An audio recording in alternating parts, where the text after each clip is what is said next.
the singer of our national anthem.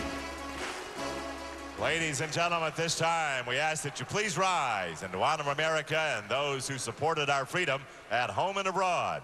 Presenting the colors tonight is the U.S. Central Command Joint Color Guard.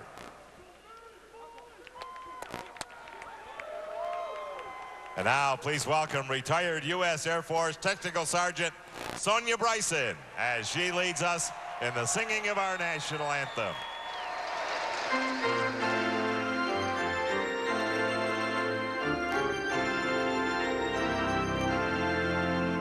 Oh, say, can you see the dawn? What so proudly we hailed at the time's evening, whose broad stripes rise.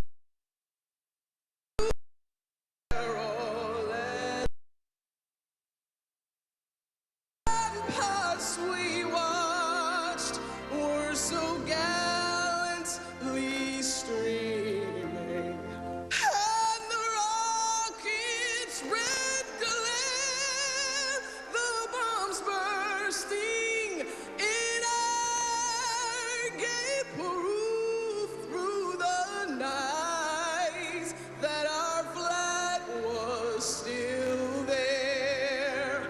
Oh, say does that star-spangled banner yet wave? Oh, the land of the free and the home of the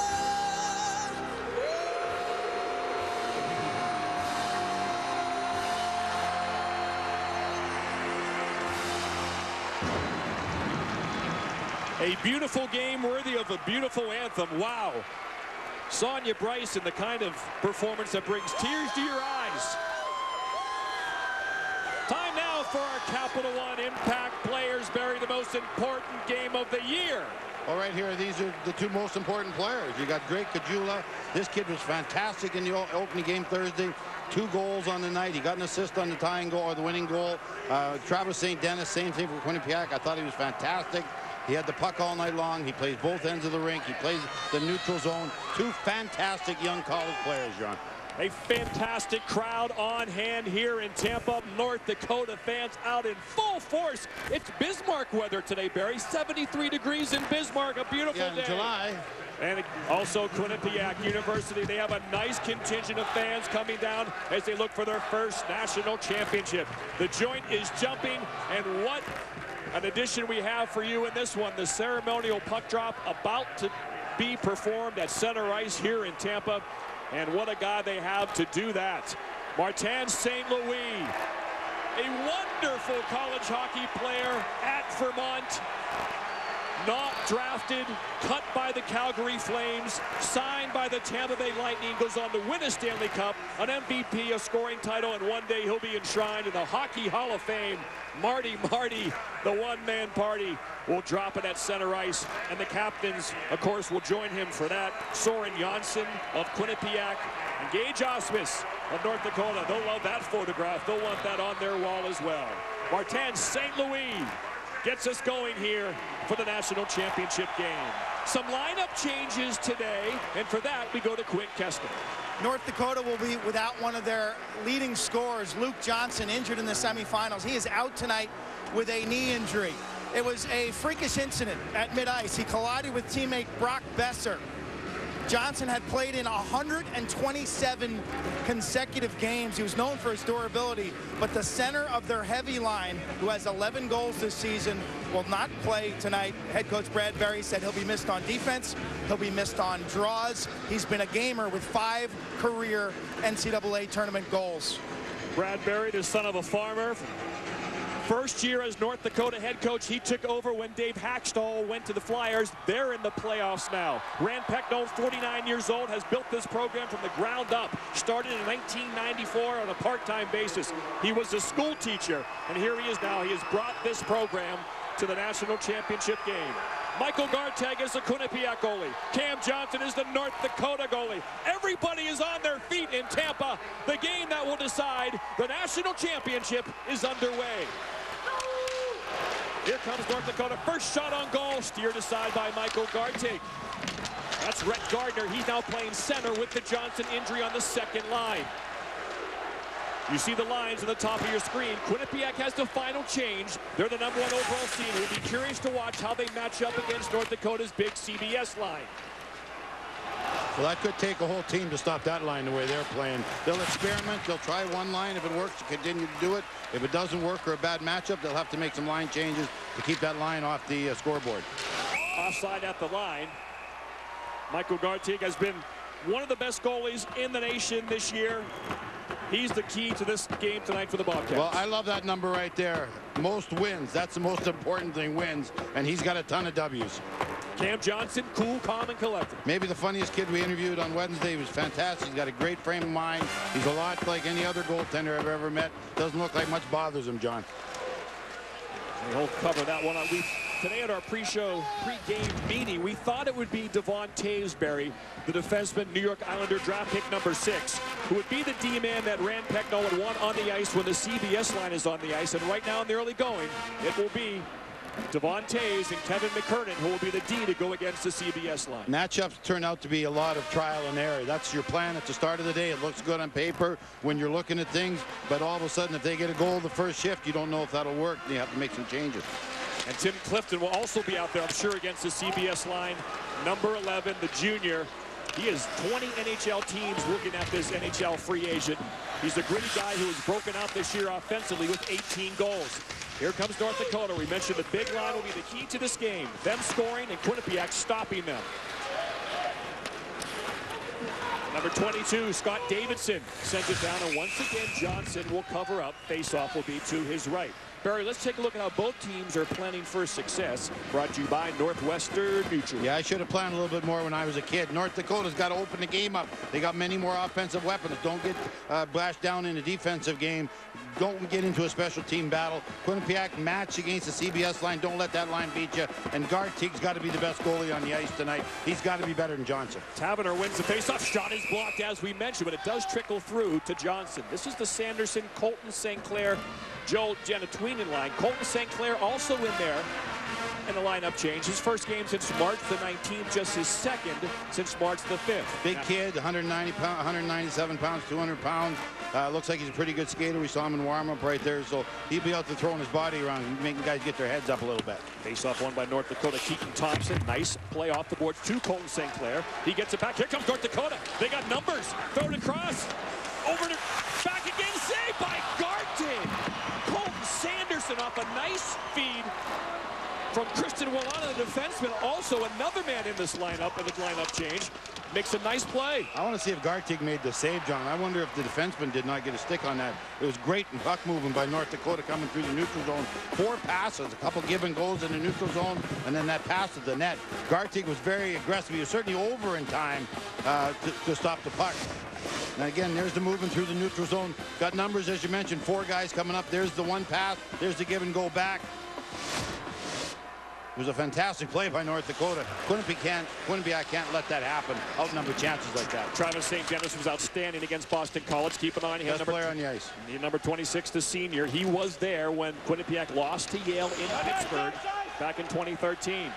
Quinnipiac gets the icing call. It was very close, but going back to touch it, number 14, Derek Smith. If you haven't seen Quinnipiac play before, in the neutral zone, they play sort of a 1-3-1 or a 1-1-3. They talk about it, something Rand Pecknold really likes. The team loves it.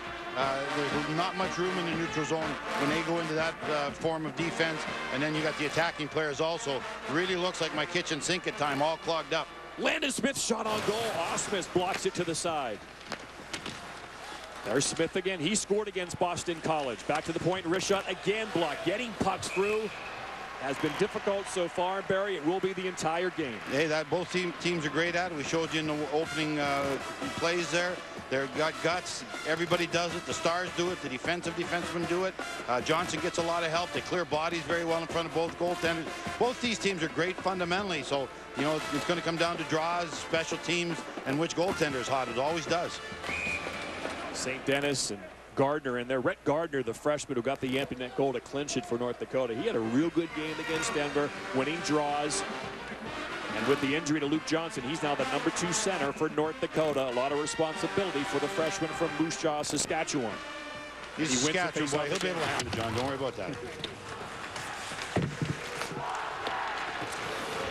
Troy Stetcher, one of the leaders of this team, #2. That's going to be icing on North Dakota. And the faceoff once again will come down to the left of Cam Johnson. A key player in this game for Quinnipiac, Barry, is Sam Annis, some of the most magical hands in the country.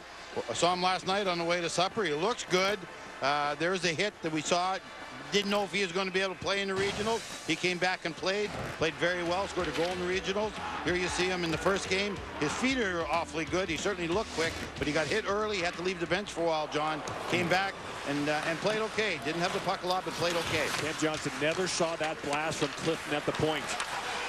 That's what we're talking about, altering the shooting lanes. So multiple icings for North Dakota, much like in the Denver game in the third period, set up a couple chances for Quinnipiac, but back comes North Dakota. Here come the Bobcats. They're a fast skating puck possession team. That play was offside now. Poked back out. That was a great turnover for North Dakota. That's how you turn those 3-on-3s into 2-on-1s the other way, and that's exactly what almost happened. North Dakota, Quinnipiac got a break in there because the puck went too far, and the North Dakota players weren't able to corral it.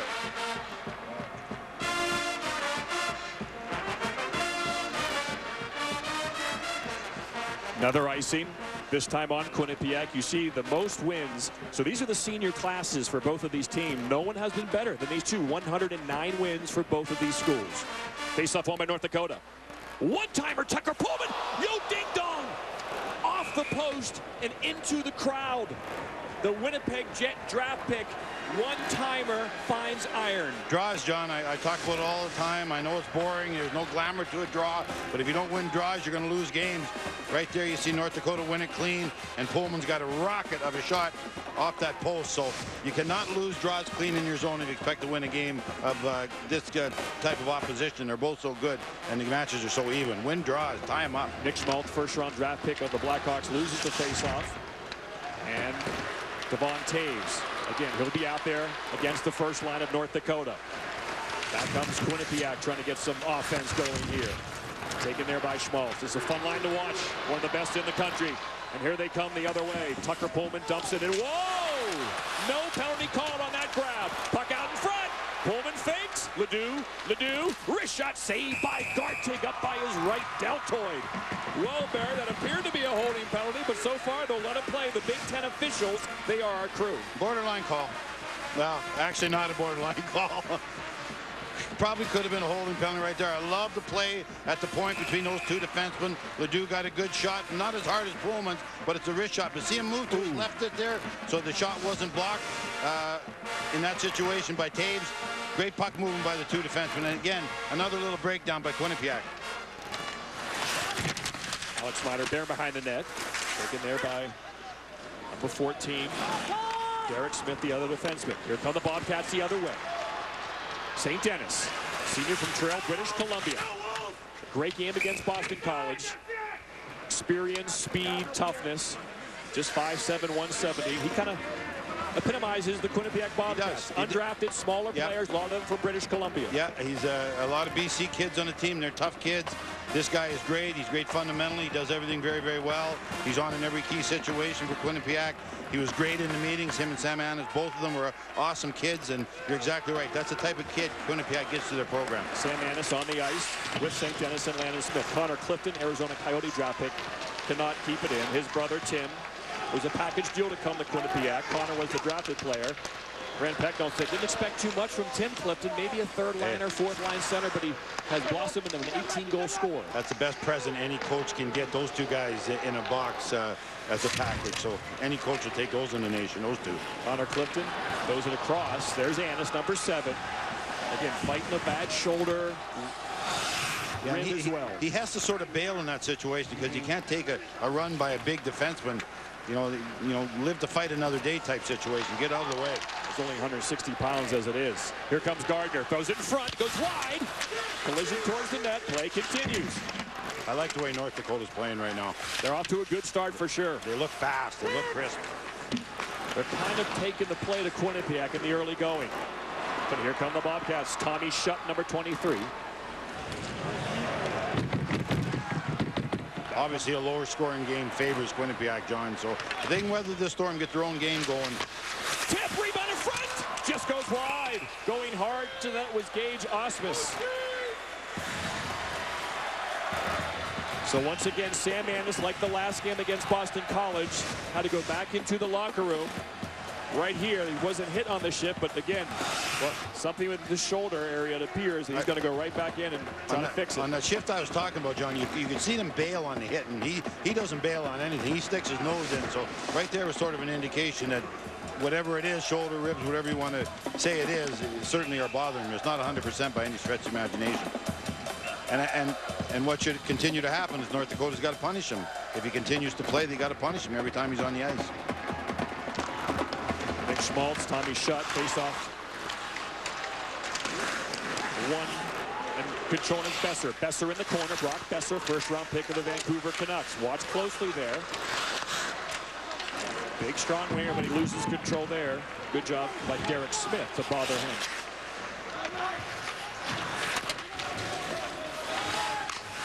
So no one touched Sam Annis on his last shift, but still something happened with the shoulder. And he's been battling since that ECAC tournament championship game against Harvard. The early going, Rand Pecknold and the Quinnipiac Bobcats. No score against North Dakota. Jonathan Taves, Marty St. Louis, Chris Kunitz, and Patrick Sharp. They all did it. Wow! In fact, 20% of all Canadians in the NHL did it. What a shot! Play college hockey. Gets it, scores! NCAA hockey. That's hockey, baby! Very Canadian. Learn more at collegehockeyinc.com. Doesn't get any better than that.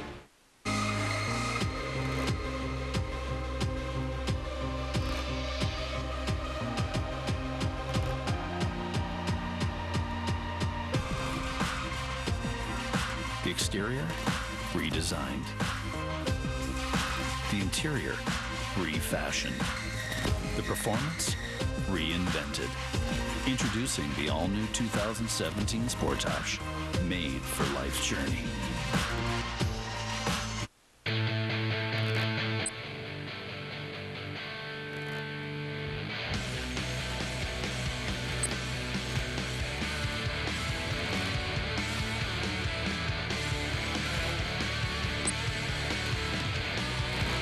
Individual awards given out here in Tampa. Humanitarian Award, Chris Daleski. Thatcher Demko won the Richter Award, and Jimmy Vesey, the Hobie Baker. Hockey Humanitarian Award winner. There he is, Air Force senior Chris Daleski. Recognizes college hockey's finest citizen, a student athlete who makes significant contributions not only to his or her team, but also to the community at large. Bet you he has trouble getting gates. My goodness, that's a good-looking dude there. He's a goalie, Barry, a Colorado Springs native. He looks way too good looking to be a goalie. Achievements in the cadet wing and in his hometown community are unparalleled. I love the service schools. Double majoring in political science and international history. Great job, Chris. Back to the national championship game here between Quinnipiac and North Dakota. Kajula had Besser open in front, couldn't quite get it there on the backhand pass, and back come the Bobcats. Dumping and going after it. They hunt pucks. They're relentless as they try to get that puck and get shots on net. McKernan throws it towards it, but taken by Besser. Here comes the big line. 3 wide. Kajula.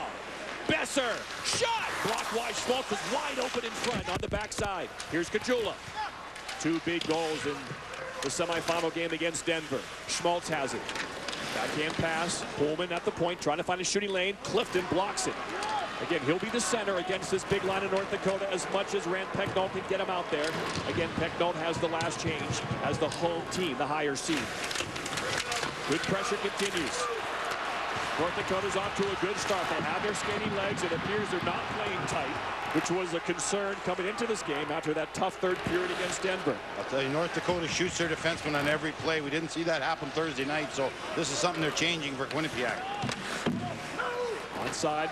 Once again, back to go get it. Chase Prisky, number 13. He's a Florida native. Prisky to Connor Clifton, his defensive pairmate. Here comes Quinnipiac now. They have space. Shot saved by Johnson as he grabs it with his glove. Really the first good scoring chance Quinnipiac had. Shot from the side. Johnson got out there, took the angle away. Wasn't much to shoot at, but North Dakota's been doing a great job keeping them on the outside. Big goaltender like that, there's just nothing to shoot at. The only place you can put it is up under the bar. But I really like getting back to North Dakota. The reason they're getting offensive chances is it starts out a 3-on-3. That extra D jumps in, and all of a sudden it's a 4-on-3. So North Dakota's doing a great job of that early. North Dakota had 4 shots on goal in the first period against Denver. They have 5 right now. They're out shooting Quinnipiac 5-2.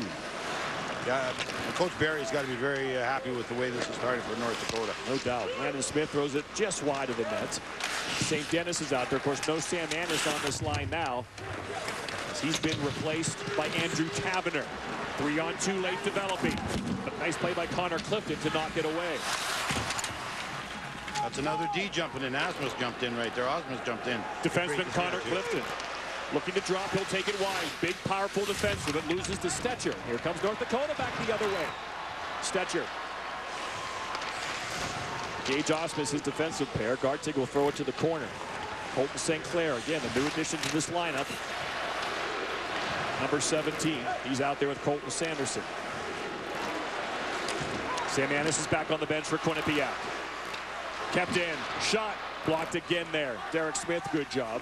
And taken there by Soren Jonsson. Jonsson, the senior. Here he comes. Makes a nice move around Besser. Throws it opposite corner, but gloved nicely by Thompson. Tries to chip it off the glass, and he does. Look at the speed of Besser on Devontae's. Besser's by surprise, too. Besser's flying in this game. North Dakota's legs look much better than they did against Denver. That might be icing. I think that deflected just prior to the red line, and just going to make sure that those players stay on the ice. You can't change after an icing. Mentioned block shot, such a key for both of these teams. Such a really key for every team at every level now. Well, and again, it shows commitment. We're willing to pay that price right there in the shooting lane. They've been doing that all year long. They did it in the regionals. They're certainly continuing to do it in the Frozen Four. Great job by Quinnipiac. But again, North Dakota's doing the exact same thing. They're giving up their legs, their hands, whatever it takes to alter that shot, block it, or make it go in a direction away from the net. Both teams are great at it. Brad Barry's going 3 lines early. The big line seeing lots of play. He wants that first goal, and they're playing so well. He's going to throw them out there as much as possible. The longer TV timeout than normal, you can do that in college. And it doesn't matter if they're tired tomorrow. Pieper throws it to Shutt. Here comes Shutt, number 23. Goes in front across the paint, but nobody there. Kajula tries to chip it out. Instead, McKernan steps up to poke it back. Yeah, Kajula's got to do a better job of making that play on the boards there. He had lots of time. He's too good a player to make a play like that. Besser. Big hit. I like that. I like that. The power winger finishing his checks. The Bobcats. Tiffenworth, beautiful move. Around the net. Tuck attempt, no. Shot wide. Back comes North Dakota. Stetcher's an aggressive offensive-minded defenseman, and here he comes. Tries to go round. Clifton throws it in front. Juicy rebound. Blocked. Shot. Saved by Clifton. Puck loose in front.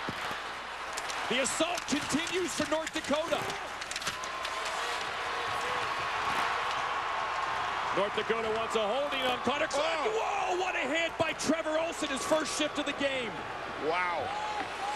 Game has just picked up. We had 3 big hits. We had that monster hit in front of the boards right there by Olsen. Great job. So much energy in this rink. North Dakota's legs to begin this game are flying. You can hear their fans chanting. Looks like we have a couple of penalties, perhaps. I think the referees want to get a lid on this, John. It's really getting hot and heavy out there, really physical. So maybe sending a message here to both teams. St. Dennis and Chiswick. Chiswick doesn't like the call. But Bryn from Manitoba. St. Dennis from British Columbia. Little provincial battle going on there, Barry. Well, a little difference in size, but you see what St. Dennis does to his team. He's 5'7", Chiswick 6'1", and he doesn't care. He just sticks his nose in there. It's the old, it's what the size of the dog in a fight type deal. So great job by him. But again, I think referees just wanted to send a message that they're out there. We'll allow the hitting. Just don't get crazy here. 4-on-4 hockey. Plenty of time and space. Rhett Gardner will take the face-off. Christian Willanen is out there in the left point. Keaton Thompson, the right point. Austin Pagansky, the St. Louis Blue draft pick, is playing out there with Rhett Gardner. Once again, Quinnipiac continues to get waved out of the zone, so number 19, Tanner Master will come in from Calgary, Alberta. Nice job in the faceoff. Tim Clifton was on the boards, but he is nowhere to go. Kept in, block shot again. Both teams have to be careful here. They stay in position. There's lots of time and space now with this 4-on-4. Clifton waits, brings it in as he falls down. Behind the net is McMaster. Clifton tries to scoop it out. He can't. And back comes North Dakota. Plenty of speed. Gardner can't find us offside at the line.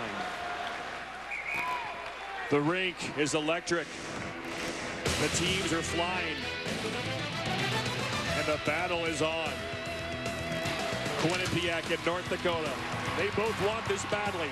No score midway through the first.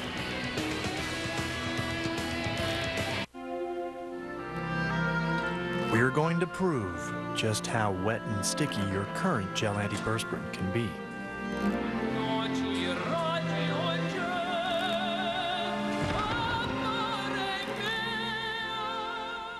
And now we're going to show you how Degree Dry Spray is different. Degree Dry Spray goes on instantly dry for a cleaner feel. Degree, it won't let you down.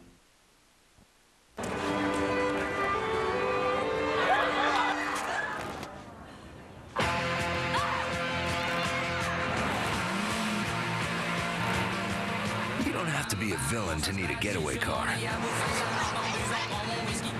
But the responsive handling, gripping performance, and fuel efficiency of Mazda's SkyActiv technology will make every drive feel like an escape. These two teams playing for a national championship tonight met in the West Regional Semi last year in Fargo. Obviously a tough challenge for Quinnipiac. It really was a road game, but North Dakota gets a goal from Chiswick later. Drake Kajula connects on a shorthanded goal. Kajula makes it 3-0. Bobcats made it 3-2, but altogether, and North Dakota went on to win. Quint Kesnick is with North Dakota head coach Brad Berry. Coach, what has been most encouraging about the first 10 minutes? Well, I think our tenacity. I think the first couple of shifts we got into it, and then after that we were rolling. A little O-zone time. We were protecting pucks, whipping pucks at the net. We got to sustain a lot more OZP here going forward. What are your options, Coach, in terms of your top line, your CBS line, and your mindset in terms of their ice time? Well, you know what? We don't have last change, so we can't dictate the matchups. But what we want to do is put them in all the offensive situations that we can and get them out there as much as we can without burning them. So, again, they're going to be a big part of this game going forward. Thank you, Coach. And again, John, if you get too worried about matchups, then you end up keeping those top players off the ice anyways. So Quinnipiac wins that battle. So you try and give them the best chances to succeed you can, but you got to just say they can play against anybody. They're that good of players. 2/3 of the big line out there on this 4-on-4 situation, Kajula and Schmaltz. Again, what a line this is. Game-winning goals this year. Kajula led the nation with 14. Schmaltz had 9. Besser had 9. What I love about them, their combination of everything. You got Besser's size and his hitting ability. You saw that. Obviously, Kajula on Thursday night was fantastic. He scored 2 goals. And Schmaltz is the guy that sort of makes everything happen. He scored the winning goal, but he's also good on draws. He's good defensively, can play against anybody else. So combination of everything makes him a dynamic line. Schmaltz taking the draw here. The Blackhawk first-round pick wins it. Ledoux tries to find the shoot lane. He does. A nice blocker save by Gartig. He looks with fire. Looks pretty good in the early going, does Gartig. He'll need to make those saves. Well, we talked about him being great, and he has been early in this game. Schmaltz, great hands, excellent speed. Big improvement over his play last year. Here comes Quinnipiac. Connor Clifton, the defenseman, throws it towards the net as Pullman turned around. He noticed he would have been beaten, but he turned around and retreated and made a good job cutting off the angle. Good job by Pullman right there. Finished him, took him out, didn't take a penalty. Great job by the defenseman, number 3. Kajula takes it in himself to Pullman. Tucker Pullman back to Kajula. Besser's out there now for Schmaltz. I assume Kajula will make a change here, and he does now. It's basically man-on-man coverage on a 4-on-4, and you saw the Quinnipiac players basically mirror the 4 North Dakota players in their zone right there. That was a minute 40 shift for Kajula. Here comes Besser. Throws it to himself off the board, then back to Osmus. Beautiful play. Osmus looking for a shooting lane. Throws it on net. Luke shot, score! Shane Gersich, the freshman, and North Dakota gets the all-important first goal.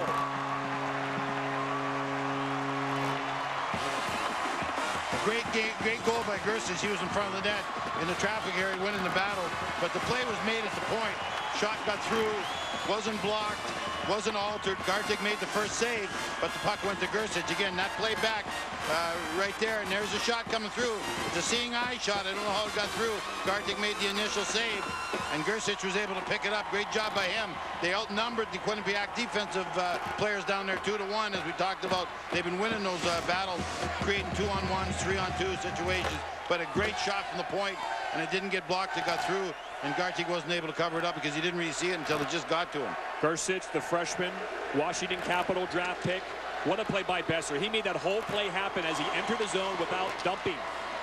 Obviously, if you can enter the zone carrying the puck, your chances to score improve. Quinnipiac needs to answer. They're getting dominated right now. Shots on goal, 12-4, North Dakota. St. Dennis in front. Almost had a chance in the paint. I tell you, North Dakota's flying, John. They look great, but back come the Bobcats. Sam Annis out there almost made a play. Tiffenworth can't get it. Smith goes down. What a hit. Good read there by Derek Smith as he takes out Austin Pagansky. St. Dennis. There's an injured Bobcat, and that is the man who made that hit, Derek Smith. Not sure if it was retaliation or he injured himself on that hard body check along the Bobcat bench. He's slow to get up. It was a great bang. That's a second big hit we've had right in that area. Obviously, it was a clean hit. The referees didn't call anything on the play. Also saw Kevin McKernan down. 2 Bobcats down on the same play. And Smith is screaming. I don't think he feels there should have been a penalty on the play. So one Quinnipiac player falls. There it was. He kind of took an elbow, and then he gets pushed there. Watch as he goes to deliver the hit. Then you see another hit there. Those are just 2 guys that ran into each other. Yep. There's a lot of banging and crashing going on out there. I like it. So something's going on here. There is a discussion going on by the officials. Well, I think Quinnipiac wanted a penalty behind the play. I think they felt that the North Dakota player did it on purpose. It's like they're talking to the linesman to get any information. Maybe they saw it as well. That's McKernan. That was the hit away from the play. I honestly didn't feel that was a penalty. I sort of thought both players sort of ran into each other. I didn't see any intent on the part of the North Dakota player right there. Of course, this is big. And then the hit in front of the net was initiated by the Quinnipiac player. So looks like no penalty will be called. The shake of the head from the officials. So all around on both those collisions, nothing called. I love the way both teams are playing right now. This is, it's getting like a junkyard fight right now. They're going at it, tooth and nail. Every play could be the one that changes the game. Now, Brad Berry wants some information. Maybe where the face-off is that what he's talking about? And here's the first hit of Smith. Oh, I see what they're saying there. I don't know. I think both. I just think that was incidental contact. A little bit of hack with the puck. Yeah. I think that was accidental there. Obviously, the elbow. Certainly wasn't any intent because the North Dakota player Gardner was pulling up. Like he could have really crushed the player right there. He was pulling up on the play. Keaton Thompson, 5-on-5 hockey, 1-0 North Dakota. Wrist shot block, puck juicy inside the slot area, but Thompson gets it back. Defenseman in front. Well, you can see the confidence brimming now for North Dakota, trying to break that 16-year championship drought. And they're off to a terrific start as they lead 1-0. That play is offside at the line. 12 shots on goal for North Dakota, 4 for Quinnipiac. Yeah, deserts don't have droughts that long, John. North Dakota wants it to change. Those fans have paid a lot of traveling over the years to Frozen Forest not to have a win. So Here's Kirstich, the goal scorer. You see the fans are feeling good. They've been well lubricated. I think the band's a little extra out of the band tonight. I think they're feeling it too. They've been well lubricated all weekend long. It's been a fun group. And they are ready to party, hoping they break that drought tonight here in Tampa. The Bobcats have to flip the script. St. Denis in alone. Annis, can he score? Back to St. Denis. Save, but a penalty coming up on North Dakota. Sam Annis almost made his mark. Tripping penalty will be called, and the Bobcats will go on the power play in need of a tying goal. I was sort of wondering if it would be a penalty shot or not. I'm a big penalty shot guy. You are. We don't have enough penalty shots in our game. But again, you see the skill of Annis. He slipped behind the defenseman. There was a turnover. That hasn't happened so far in the game. Bowman sort of reaches right there. He usually gets that puck with that stick of his, stick presence. He wasn't able to get it. And actually 2 good chances to score by Quinnipiac right there. Obviously, Annis, that's a pass, John. He did that on purpose. Beautiful pass. He knew he couldn't get much on the own backhand, so he threw it back to his teammate in that situation. St. Denis, great job. Taves to Annis. He'll play the point. Annis is on the left point right there. Here he comes. This power play is unbelievable. What a play by Annis. One-timer, did not get much on it. And back to Annis between his legs, but a save by Johnson. Whoa! Taves. He'll be the quarterback on this power play. St. Denis looking. Wrist shots just wide. Just deflected. Good start for Quinnipiac. Hit away from the play. Power play continues. Clifton. Annis now in a stop. Tip. Oh, redirection by Annis. He's in between the hash marks. St. Denis. Annis. Oh, over on the weak side, but it was a bouncing puck. Taves decides to retreat, and here comes North Dakota. Taves takes out the body nicely on Pagansky. Back come the Bobcats. What a great start this strong power play's been. Besser, great read by Gartic. It hits Besser, and he makes it 2-0.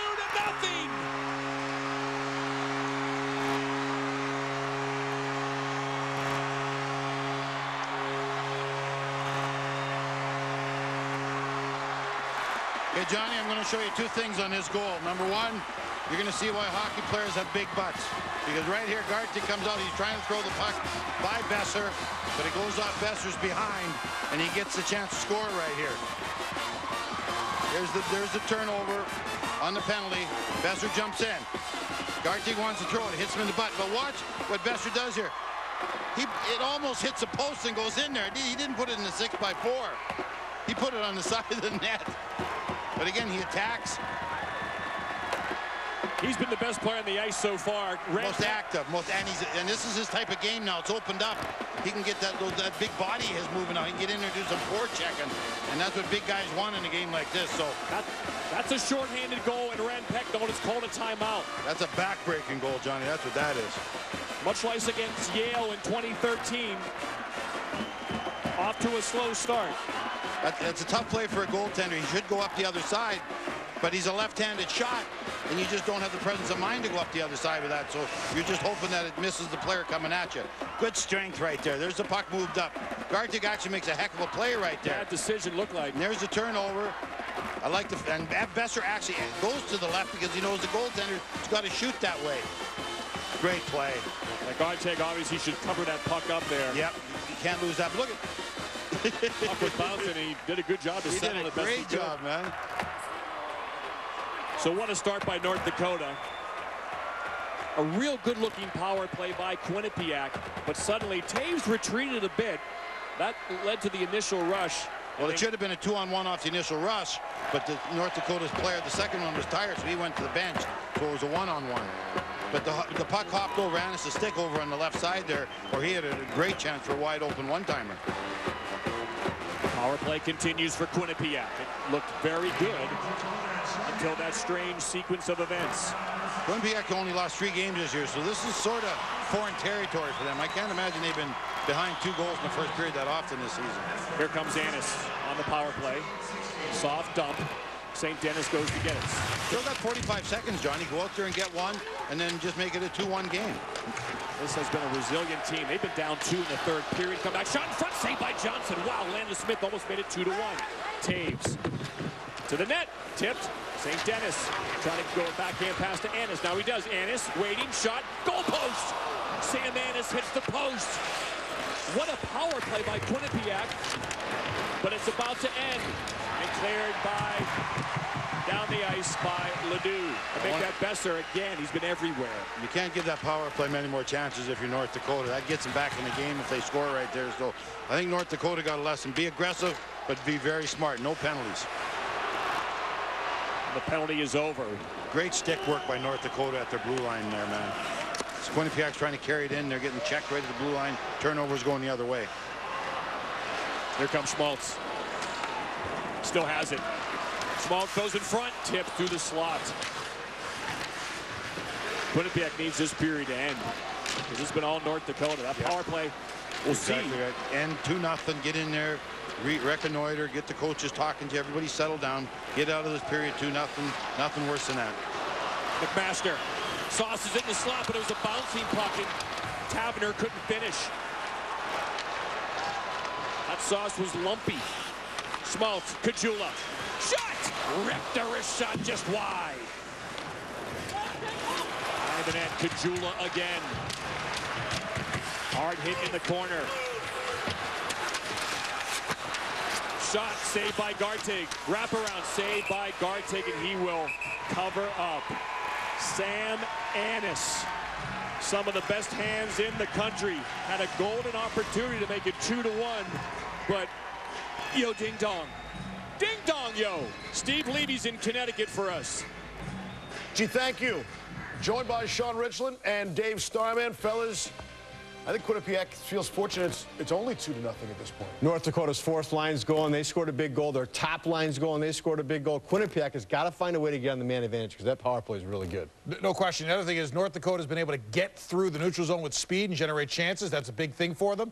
Also, puck possession was a big deal. They are killing Quinnipiac on faceoffs. Much more coming up on our Frozen 4 Innovation Report. We'll also touch on the Hobie Baker winner from yesterday and maybe a little look at the NHL.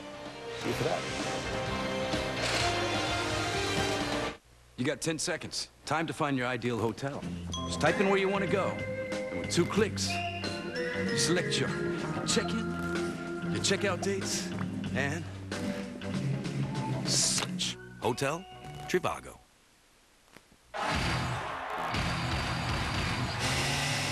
Don't miss the action of the original extreme sport.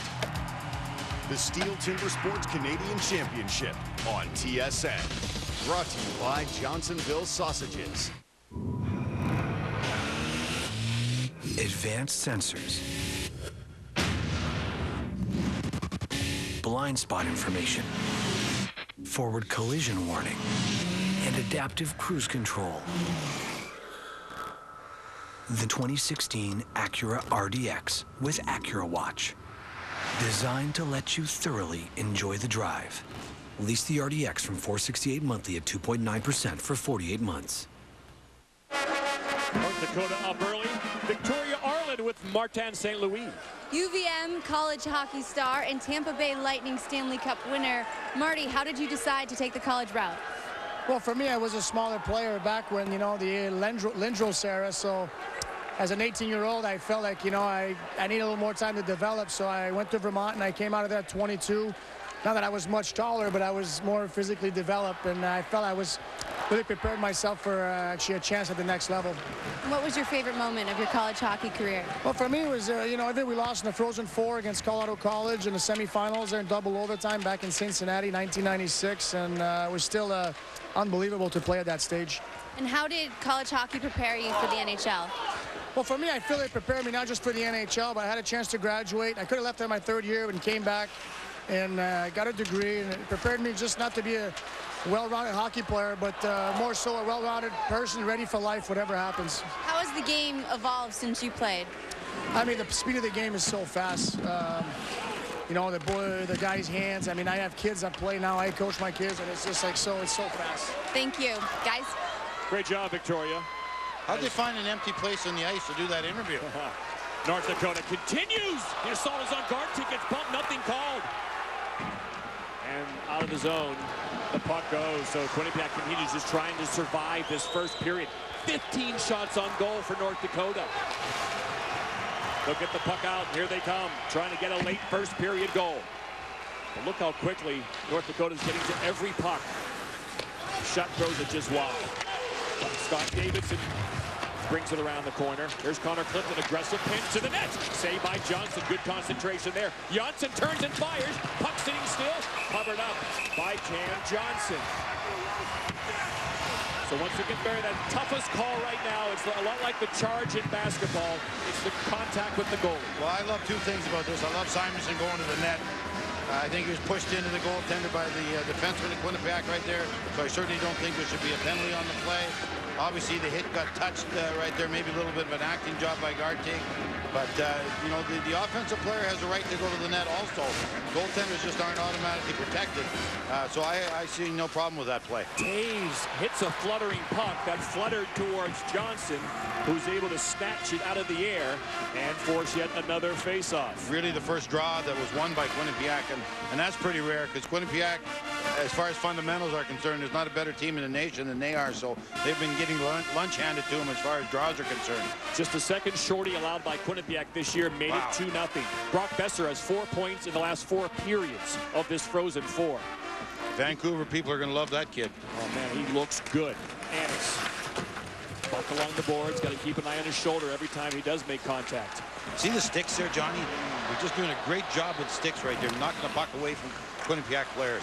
Pagansky works his way through, but Connor Clifton has it, looking for help as he exits the zone. He'll just go high off the glass and get brought down.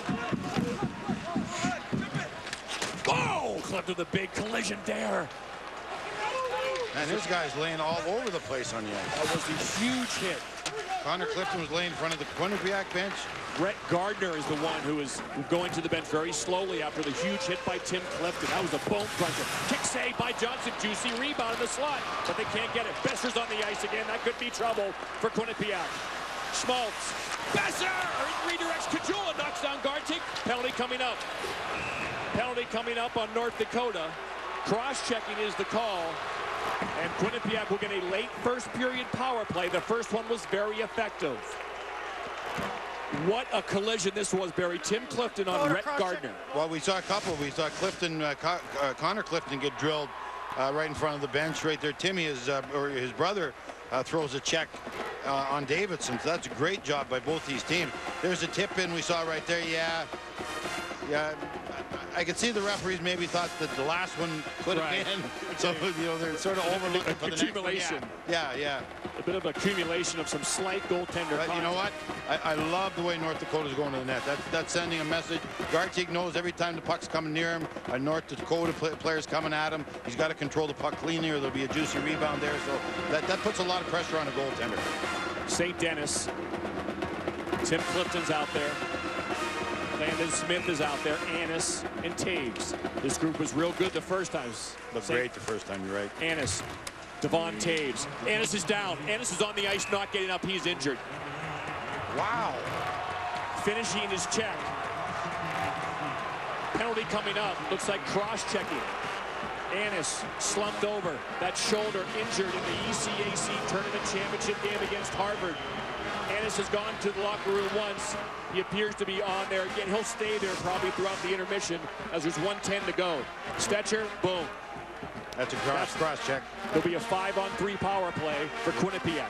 Watch Stetcher go there. Boom. That hit's okay if he doesn't hit him with a stick. But as a penalty killer, you can't rush all the way over to the boards to make a hit like that also. Boy, would they love to have Sam Annis on a 5-on-3. They won't. The good news is they got a 5-on-3. The bad news is they lost Sam Annis to get the 5-on-3. So here they go. Big moment for Quinnipiac. And it has to be a right-handed shot to play that side. Clifton, one-timer, score! Brother to brother makes it a 2-1 game.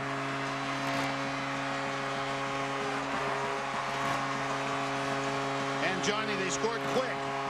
So they still got the second penalty to kill off. So they still got a power play again. So that's an even more important thing. So they can come out of this thing basically with the game tied. They can go out and get another power play goal with 1 minute and 7 seconds left. But again, it all starts with the draw being won. Now the goaltender, I got to play the shooter. And when you play the shooter, you're going to be a little late coming over to play the shot. Brother to brother, as you mentioned. And that's a wicked shot. That's up under the bar. That's a big-time goal. So Thin mints for Tim Clifton. 19th goal of the year. NHL free agent. 20 NHL teams are interested in his services. You can see why he plays tough. You saw the body check on Gardner. You see the ability to shoot a one-timer top shelf, and he cuts the lead to 1. Can Quinnipiac tie the game on the power play? They'll finish out this period on the power play. Connor Clifton just offside as Travis St. Dennis was streaking down the slot. And now North Dakota's praying that they can get into the dressing room with 49 seconds to go in the game so they can regroup. Well, it's still 2-1. Talk about not taking any more penalties because the power play of Quinnipiac is just too good. You see the improvement, especially in that man right there. He was a thrower. Yeah, they knew Connor was going to be a stud. So they take him, and suddenly he just blossoms this year. He now has 19 goals in 39 games. That's what college hockey is great about. Some guys. Oh, Connor Clifton! Excuse my bellicosity, what a hit! And the power play continues. 35 seconds left. North Dakota now on their heels a bit. Bagansky has Kajula up ahead, but he turns it over. Smith. Ledoux tries to get it out. St. Dennis keeps it in. To the corner, St. Dennis trying to reverse pass to Smith. He gets pulled down. Puck loose in front. North Dakota tries to clear. They can't. Chase Prisky. Prisky sauces to Taves. St. Dennis one-timer. Saved by Johnson. He doesn't know where it is. He has no clue where it is. Does anyone know where it is? Referees are looking around. What a first period. Gigantic body checks in this game in the first period. Started all, North Dakota owned all the hitting at the start of the game. Now you see Quinnipiac take over, and the puck came right back to Pugnancy, and he couldn't make a play with it because he had to leave the ice. And that last save was just spectacular by Johnson. Now North Dakota's trying to survive the period, and they will. That will do it. My goodness, what 20 minutes of college hockey action, Barry. We had everything. North Dakota's got to keep this a 5-on-5 game. They can't get into a special teams game. Quinnipiac's power play is too good. Every time they get one, they're dangerous. It looks like they're going to score. But 5-on-5, North Dakota has been by far the best team, John. 27.5% power play during the regular season. It began with North Dakota striking first. After an accident.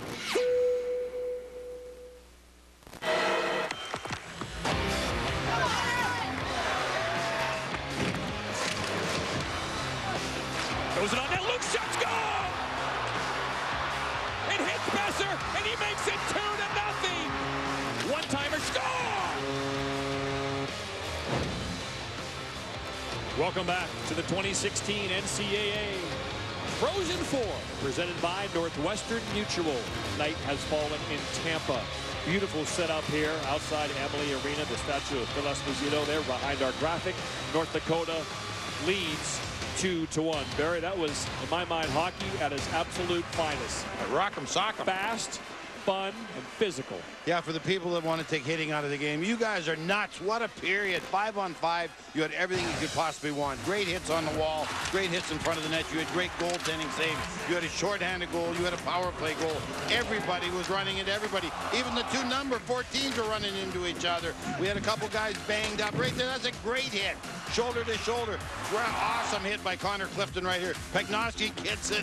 He has to get back in the play, and the puck came to him right away, of course. Connor Clifton was involved. Timmy Clifton was involved. Everybody was involved. It was a great period. The band's beat. Me and John are beat. But we just hope that we have two more periods like the one we just saw. There's our summary. Gersich, the freshman, made it 1-0. Besser was all over the ice. He made it 2-0. And then, oh brother, Connor to Tim. It's 2-1. First goal so important as Sam Annis is once again out there.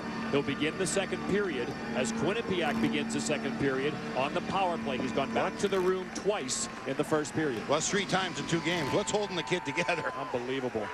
Just guts right now. From Maryland. Guts and desire. Parents had Capital season tickets growing up. Quint Kesnick is between the benches for us tonight. Both coaches not enthused with the officiating. Interesting, Brad Berry upset that they put him 5-on-3. Meanwhile, Coach Pecknold thought he saw a high hit on his guy earlier. Identity, though, that's the key here, Bucci. Quinnipiac, he said it was one of their worst first periods of the year. Not winning any of the races, not winning any of the battles. That's what he talked about early in this game. They've got to find their identity, and that's the hustling team. One of their identities is a great power play, 28%. They got 36. The 5-on-3, obviously, the extra time and space enabled them to get 20 feet. Tim Clifton drilled it. And that's Tim Clifton there who will throw it in. It's up to Landon Smith to try to get this puck before Paul LeDoux does. He doesn't. And Keith Thompson tries to clear. He can't. And now Taves should keep it in. He does. Over to St. Dennis. Now this Smith behind the net with a hit. Here's Annis. Using those hands. In front. Clifton saved by Johnson. But the puck doesn't.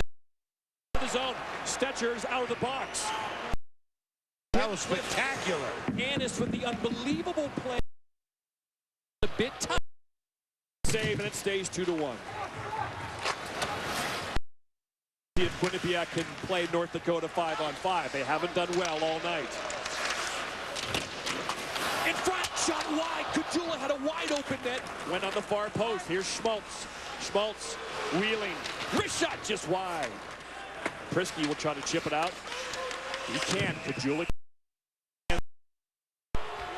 So once again, check out the hands by Annis Berry as he makes a dish to Tim Clifton. Great work on the power plays. You mentioned Quinnipiac's got a great power play.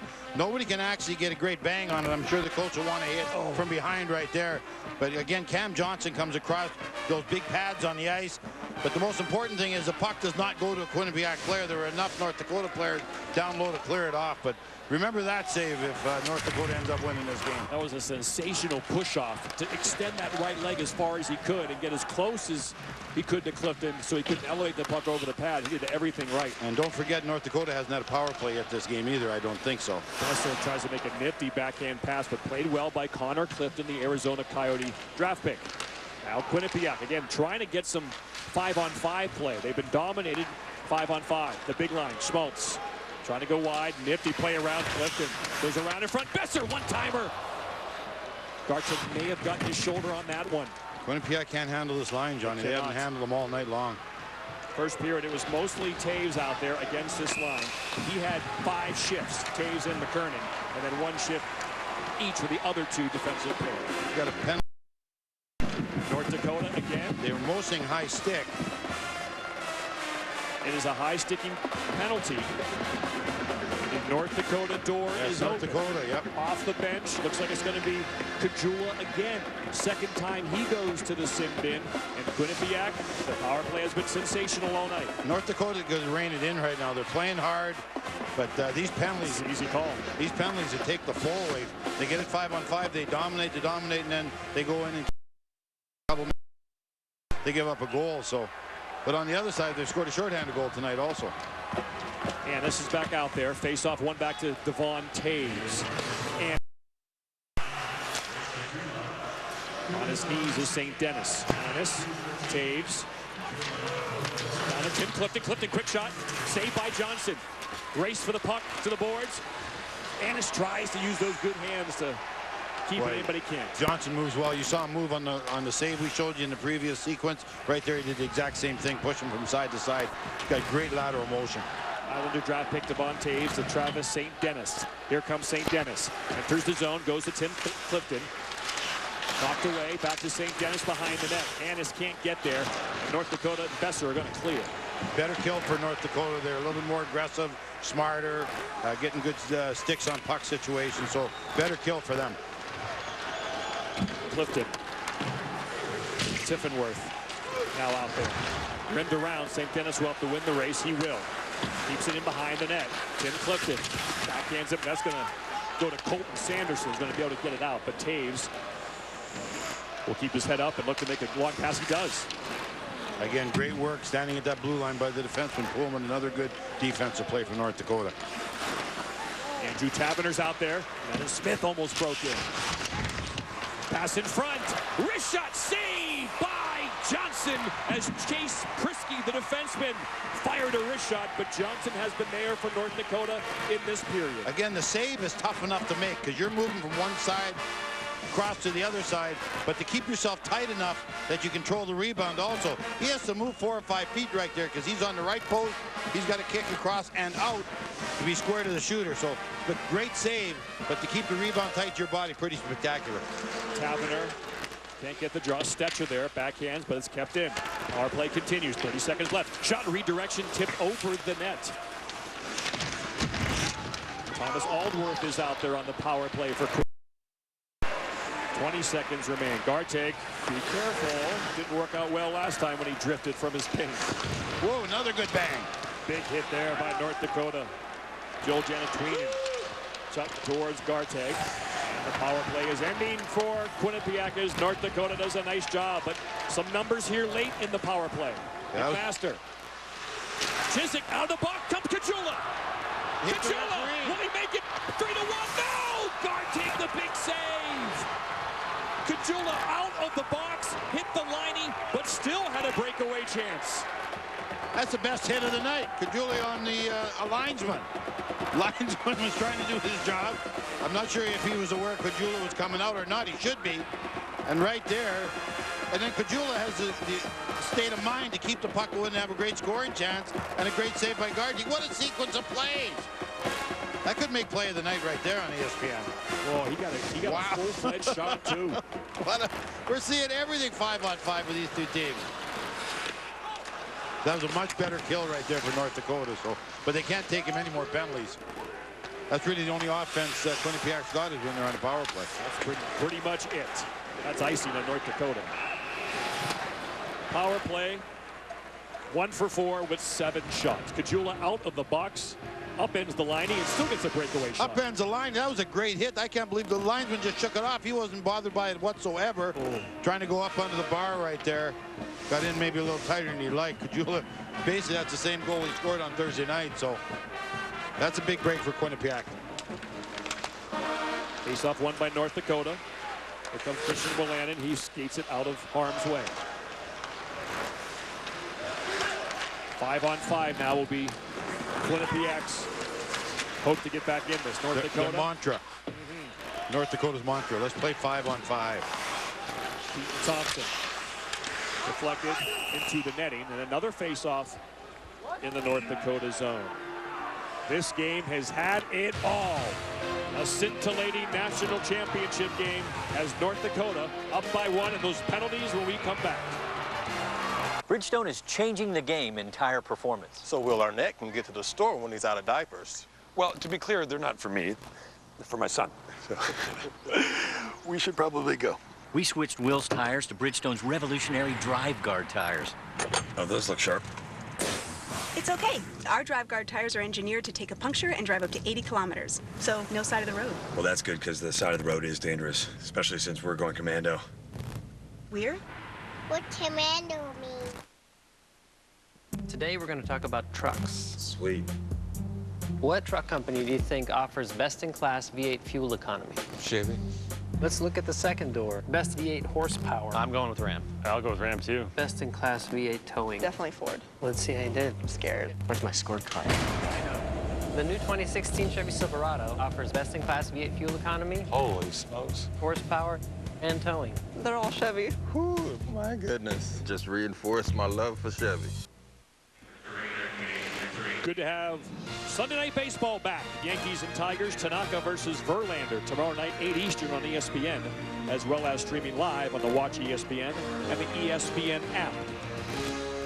Sam Annis, boy, he is gutting it out, Barry, with that shoulder injury. Yeah, obviously you can see right here, he's not 100%. He's basically playing with one arm. When he goes to throw a little bit of a body check right there, he's not using his other arm. It's very tough to play with rough shoulders. Obviously, Wolanin and is going after Annis, which they should. But you can't take penalties like this against a team with a great power play. 5-on-5. North Dakota's been by far the better team. 5-on-5. Just stay out of the power and the penalty box. Quint Kesnick between the benches. What do you have? Well, Bucci, it's the right shoulder. Doesn't everybody know that? What's a cross-check to the left shoulder do? Yeah, they got the wrong one. That's why we hear upper body injury, so maybe the opponent might not know which shoulder, but they can usually figure it out after a while. So here we go, 4-on-4 hockey. Here comes North Dakota. Besser. Schmaltz trying to go back to Besser. Now the Bobcats come the other way. This should be some exciting chances for both teams, 2-1. Pullman will skate it out. Backhand pass to Schmaltz. He's dangerous in this situation. Great hands. Look at that move. Stops and turns, looking to make a play. Waiting. Hesitation. Goes in front. Looking for the redirection with the defenseman, Tucker Pullman, who's been roaming around. There's Ledoux. Ledoux protecting the puck, tipped into the netting, face off on the Quinnipiac end. North Dakota scored first in this game. When you score first in a national championship game, you are 52-16. You were talking about confidence a little while ago. Well, North Dakota in that situation, 4-on-4, their two defensemen are down behind the goal line, behind the Quinnipiac net. Bescher was the guy playing defense at the blue line, and Schmaltz was skating around with the puck. So that's confidence when your two defensemen take off and basically become forwards. And there's that graphic we showed you how important it is to score first. It's hard to keep playing from behind against good teams this time of year. Got no room for mistakes. Right. Quinnipiac's been chasing this entire game from the get-go. Kajula had a great chance. Stick check. Stetcher shot saved by Garte. And he'll toss it up to Smith. Here comes Landon Smith the other way. 4-on-4 for 50 more seconds. St. Denis is in. Prisky will retreat. North Dakota wants their first power play. Whoa, Connor Clifton has Travis St. Denis. One-on-one with Stetcher. St. Denis blocked by Stetcher.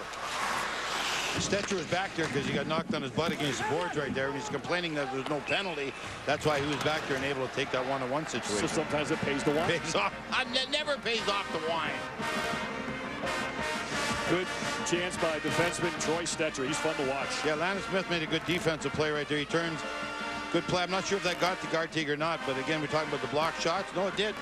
And he just clears it to the side. Good defensive work down there by Quinnipiac. But again, when it's 4-on-4 or 5-on-5, North Dakota's the best team. Face off won by Quinnipiac, but it squirts out. You see that W on the ice. Of course, that's the Wisconsin logo. They are the host school. Every school's got to host a tournament. Or in Tampa, it could be anybody. So they give the folks in Wisconsin a little vacation in Tampa. So that's why you see the W, that they're the host school of this Frozen Four. Wisconsin hasn't had their name on many big games this year, so that's going to change soon with Tony Granato and Donnie Granato and Marco Siecki. Yes, it will. I have no doubt. Big news. Those three guys will turn it around. Of course, Tony, for a while there, thought he might be able to start his job early, but he's still an assistant coach with the Red Wings. I think Tony's okay with that. That means a little bit extra bonus money for the Granato family. Coaches get bonus money too? Oh, yeah. All right. Yeah. Coaches deserve it. They're part of the team, John. See, there they are, the proud national championship years they have won, but they've been down lately.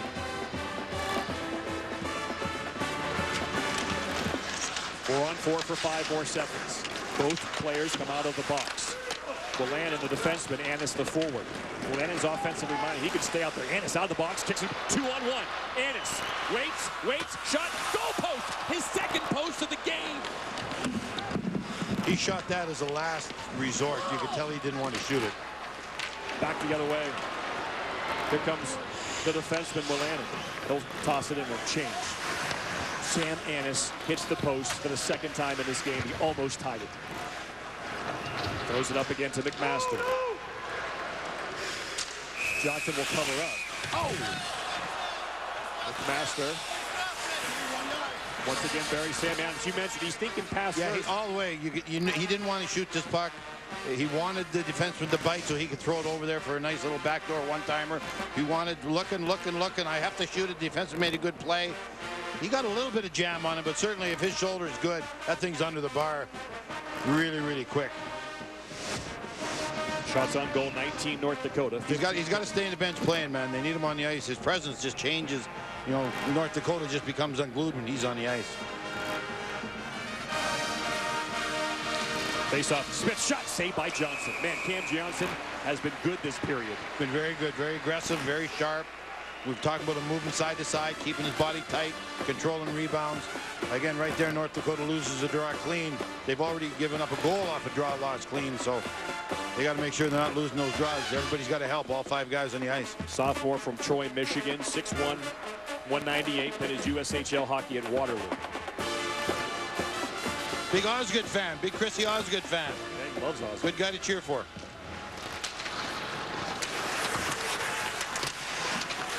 Smith out there with Andrew Taverner and Travis St. Denis. So Annis gets a blow. This is the #1 line, but we'll be careful with his minutes here.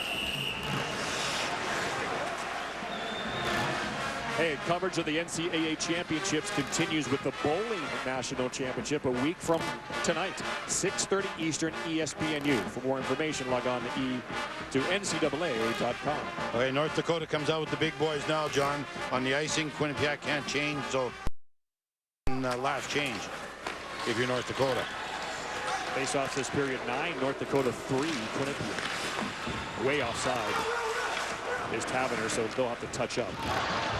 Keaton Thompson, nice move with some speed. He'll take it wide, chip it and chase it. Devon Taves, nice play. Backhands it out, but it's kept in, and Taves will end up with it behind his cage. Long pass taken by Thompson, but knocked around, and ping-ponging all around out there. Lucky there, Quinnipiac. Tiffenworth. Whoa, Thompson goes for the hit. Back comes Besser. Besser off wing. Waits. Goes back to the one-timer that's not connected to crisply by Willanen. And the puck is cleared by Quinnipiac. Offside. 3 goals in this game, Barry. North Dakota gets the first 2. Quinnipiac the last one. Well, none of them were real oil paintings. Right here, just a shot through traffic. It's one of those greasy goals we talked about. Gersic gets rebound, puts it in. This one is short-handed right there. Besser makes the play. He reads it. It's going to be a shot off the wall by the goaltender, Garty. And that's a Christmas gift. You're not getting anything better than that. And off a draw, we were talking about how important draws are. Just a great, great shot. Clifton gets that one because of the 5-on-3 situation after the hit on Sam Annis. Quinnipiac gets their top line out against the 4th line of North Dakota, who hasn't played too much. In an opportunity, Smith cross to Annis. Back to the point, towards the net, blocked. Osmus will get it out. Great North shot. Dakota wants a line change quickly. Osmus is a shot blocking machine back there for North Dakota. Good job by number 19, Gersic, the first goal scorer. So North Dakota gets a line change here. Behind that is Olsen. Brings it around. Scott Davidson can't quite handle it. Freshman. Trail, British Columbia. A couple players from Trail in this game for Quinnipiac. Trail Smoke Eaters was a hockey team's name in Trail. That's a great hockey name. Scott played for the Chilliwack Chiefs in the BCHL. Great. That's good, just normal, but it's good. I played for the Kamloops Chiefs. Penticton V's, I love that one. Salmon Arm Silverbacks. I mean, come on. Savages out there, those people naming those teams. Boom! Not a hard hit along the boards. And here comes North Dakota. See if they can get that momentum back. The game is kind of settled here. 2-1. North Dakota looking for a power play. Quinnipiac must be careful. Backhand to Taves, the defenseman. Across, stolen, nice play there. Turnover back the other way. Here comes Colton Sanderson. Sanderson turns, back to defense, broken up, slot, shot, wide a guard take. Golden opportunity there by Colton St. Clair, the senior, who's getting ice time today. First game since March 19th. The dude throws it up. Turnover, shot, tip, just wide. Chiswick has had a good game today. Ledoux, wrist shot blocked by Clifton and into the crowd. So the game has settled a bit, 5-on-5. It remains 2-1 midway through the national championship game.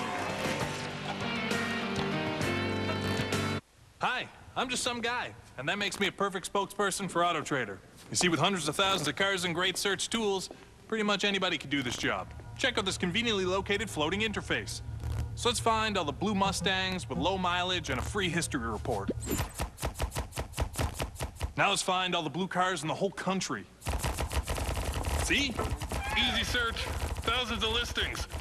Autotrader.ca, where Canadians click with cars. Oh. You're searching a bunch of websites looking for the best hotel deal. Stop doing that to yourself. Let Trivago do it for you. Trivago compares prices from hundreds of websites and apps at the same time. It's that simple. Hotel, Trivago. Steve, let's take your car to the meeting. Could be your big break. Time for a new Toyota? Get great offers on many 2016 models, like a new Corolla. Toyota Red Tag Days, on now. Here comes Young pinching. There's still time. Tip and Fred, score! And the Yale Bulldogs lead 1-0. Back comes Bourbonnais. Orzetti, he has Lagunier down the slot, but he shoots it. Saved by Hartford. Let's go! Orzetti! He'll take a leap on the glass. Oh, we got a breakaway here. Here comes Miller. Will he make it 3-0? Yes! Captain, my captain. The Yale Bulldogs are national champions. Trying to make up for that loss in Pittsburgh. They're back in the title game. Quinn Kesnick is with the head coach, Rand Pecknold. Coach, what has your major point of emphasis been from the first period to the second? I just think getting back to our identity. You know, we were a little nervous in the first. North Dakota was really good. They were coming, and we just were losing battles and losing races. Again, you got to give them credit. They were good, and we had a little bit of panic in our game. But I think we settled down a little bit, and we're playing better now. Why? Character, resilience. It's a great group of guys, and, you know, we reloaded. We're pretty good right now. Thank you, Coach. Rhett Gardner was really good in the dot against the Denver Pioneers. Let's see how he does on this faceoff. It's won by Tommy Shutt, but North Dakota has possession. Behind the net it goes. Turn in front, saved by Gartic. Rebound. Doesn't get to him. Penalty coming up. First power play for North Dakota. Up 2-1. I tell you, North Dakota's been great around the net. Gartic's made several fantastic saves, just like that one right there. Hooking call. Just good strength by North Dakota, taking it to the twine there. They've been really, really quick around the net, as Rand Pecknold mentioned, especially in the first period. So this is their first power play. We'll see if they can take advantage of a hook here by Quinnipiac. Part of Quinnipiac's success this year was their special teams. They led the nation in combined special teams. Right here, we talked about North Dakota. There's the battle being won. And Chiswick just takes it wraparound to the front of the net. Good save by Gartic. Shot saved by Gartic on the blast by Tucker Pullman. So North Dakota goes on the power play. Tip in front. Couple tips. It goes wide. Connor Clifton. Calm with the puck. McKernan will try to clear it. He does. Julia tried to draw a penalty on front of the net. He got touched up high, and he throws his head back and his arms back. They're hoping to get a 5-on-3 themselves. Quinnipiac had one and scored on it on their one goal. The Tim Clifton one-timer from his brother Connor. Stetcher. Oh, what a cool play there. Curls back as Kajula back to Smoltz. What a neat breakout play. Toe drag, almost got it, but Kajula regains. Sauces it, one-timer. Never got there, blocked in front by Derek Smith, but North Dakota still controls. Schmaltz, toe drag, wrist shot, saved by Gartin. A lot of slickness out there, Johnny boy. All kinds of mitts. The mitts are saucy in Tampa. Kajula. Besser cannot get around 2-on-1 to Quinnipiac the other way. Some tired legs. McMaster, wrist shot, easy save by Johnson. Prisky was at the end of the shift. He'll change now. McMaster in alone. Round the net. Plays it off the back net to himself, but didn't quite get there. It got knocked away. Good job here by Quinnipiac in the latter stages. 30 seconds left. Here comes Schmaltz. He's been out there the whole time. Exactly. He may be looking to change here soon. Some beat-up guys, North Dakota, so they're trying to get a change to create a little bit of offense the last few seconds of the power play. Kajula off, Schmaltz off, as Ledoux dumps it in, but he will make it an easy clear for Taves all the way down the ice off the glass in the corner. North Dakota's power play looked really good with all its stick handling and stuff. It was cute, but the bottom line is I don't think they got it to the net once. So. I think a one maybe, but yeah, it was a long distance wrist shot. Here's Ledoux. Enter the zone. Keaton Thompson. Around the net it comes. We're back at 5-on-5. Pagansky gets shoved. Out of the corner it comes. Cross ice Thompson. Wrist shot. Doesn't get to Gartig. And here comes Connor Clifton. He'll toss it up softly to Travis St. Dennis. He gets it. St. Dennis. Stop. Saved by Johnson. He put that between his legs. Between his legs. Second time we saw someone do that. Davidson back in towards Johnson. Nicely flicks it to the corner. Big hard hit there by Shutt. Throws it back. Thompson. Look out. Finishing checks. Bo Pieper. Haven't said Bo's name too much tonight, but he breaks up the play there. Back the other way. Tiffenworth. Slap shot. Shot. Kick. Save by Johnson.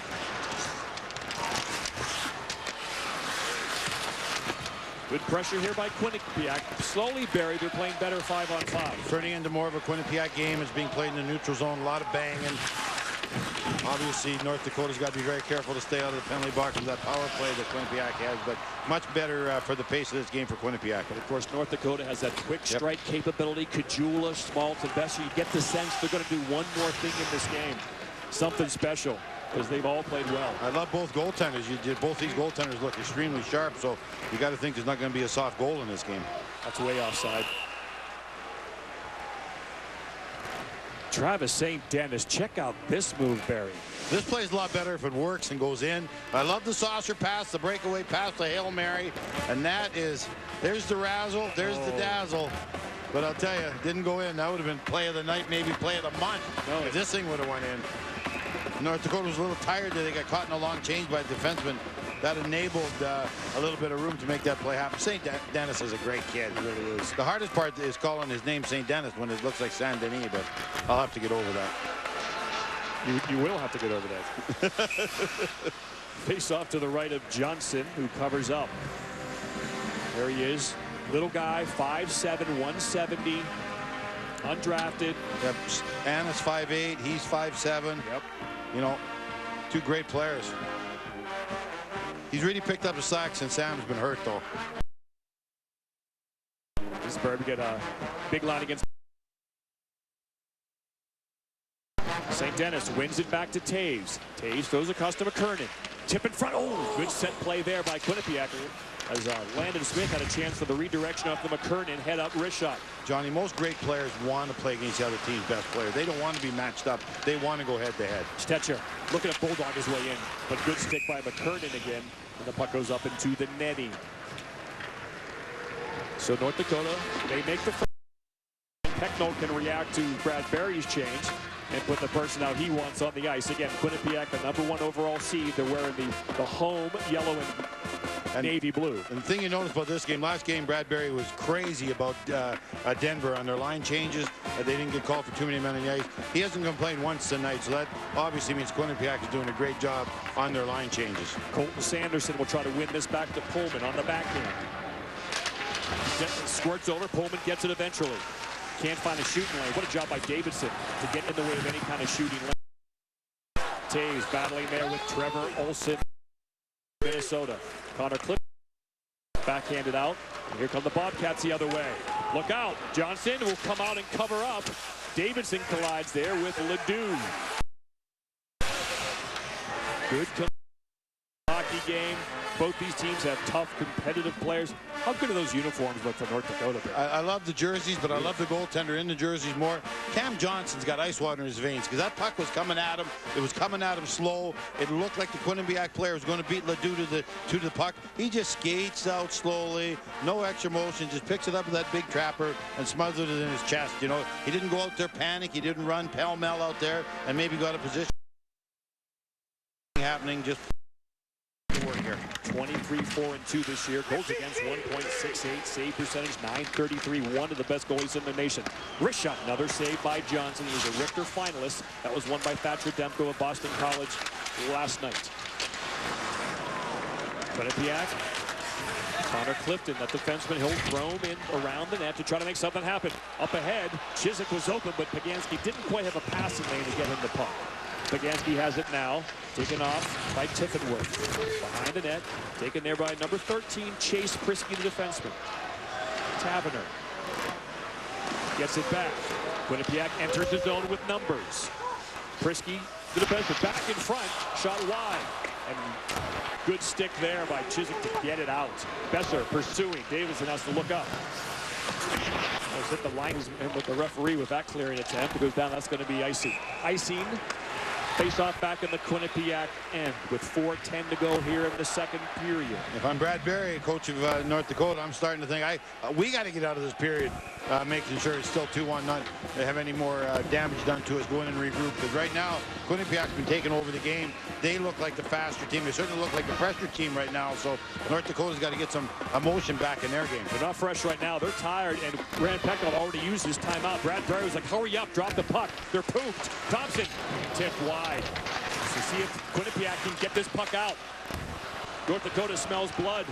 They need a change, and they'll get one player change. Besser, Schmaltz, shot off the side of the net, maybe the post, and he goes crashing into the boards. Quinnipiac can't get a change. Only one fresh skater out there. Prisky, hit by Kajula. Comes back to Willandon. Now Quinnipiac gets another change.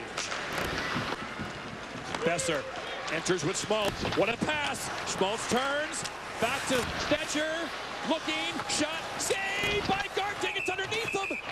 And, oh, and a high banging play there as they come together. Soren Janssen went high on Besser. We'll see if anything comes out of this. It doesn't look like it. Nick Schmaltz, we mentioned the big line can strike at any moment, and they almost do. Schmaltz comes down. Bing! Our fourth post of the game. And then in front of Gartig and the high hits. Back after this.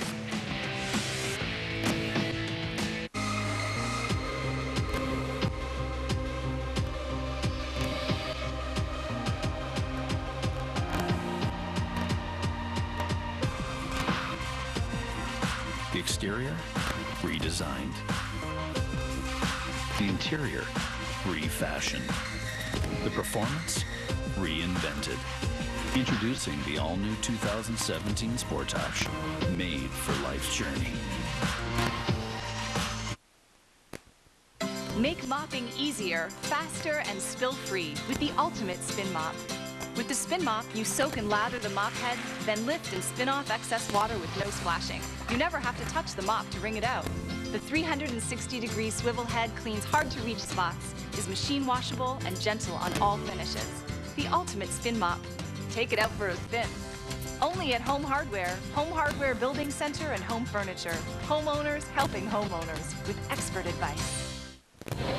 With Sean Richland and Dave Starman, I'm Steve Levy. We'll see you coming up in the intermission. But first, Quinnipiac certainly has settled down, except for that last little push by North Dakota. Yeah, they've settled the game really well. What they like to do is control the play in the neutral zone. They're doing a great job of it in this period so far. I think they've also, Quinnipiac, been much better on draws. You mentioned a good point. They stabilized the game by defending the paint and the line better. I also think you're seeing North Dakota's Luke Johnson's absence in that second line, that heavy line, is missing.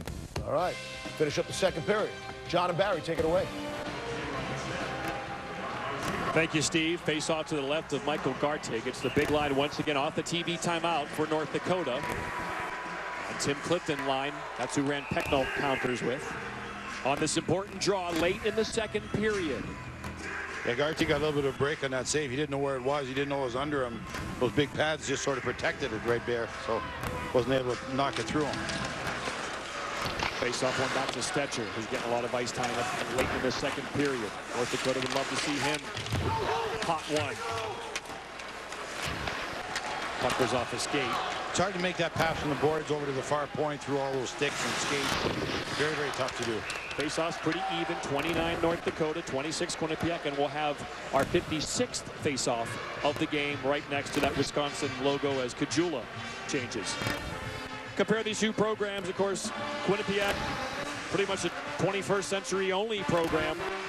You see they began as a Division II team, didn't go Division I until the late 90s. 0 national championships to the 7 of North Dakota. But the difference is North Dakota have a lot of guys that leave early. Quinnipiac doesn't. Ryan Pecknow's head, he says 6 drafted players in his whole career as a coach, 9 for North Dakota in this game. So you see the difference what the organizations do, but they're the 2 best in the nation. They both work. Pagansky will chip and chase it himself, turning Derek Smith. Pagansky gets it, throws it in front off the skate, and Pullman will get it on the other side. Chiswick behind the net. Pagansky chased by Smith. Pagansky back to the point. Good job by Pullman, gets it toward the net, blocked by Minder Barron, and then steered away.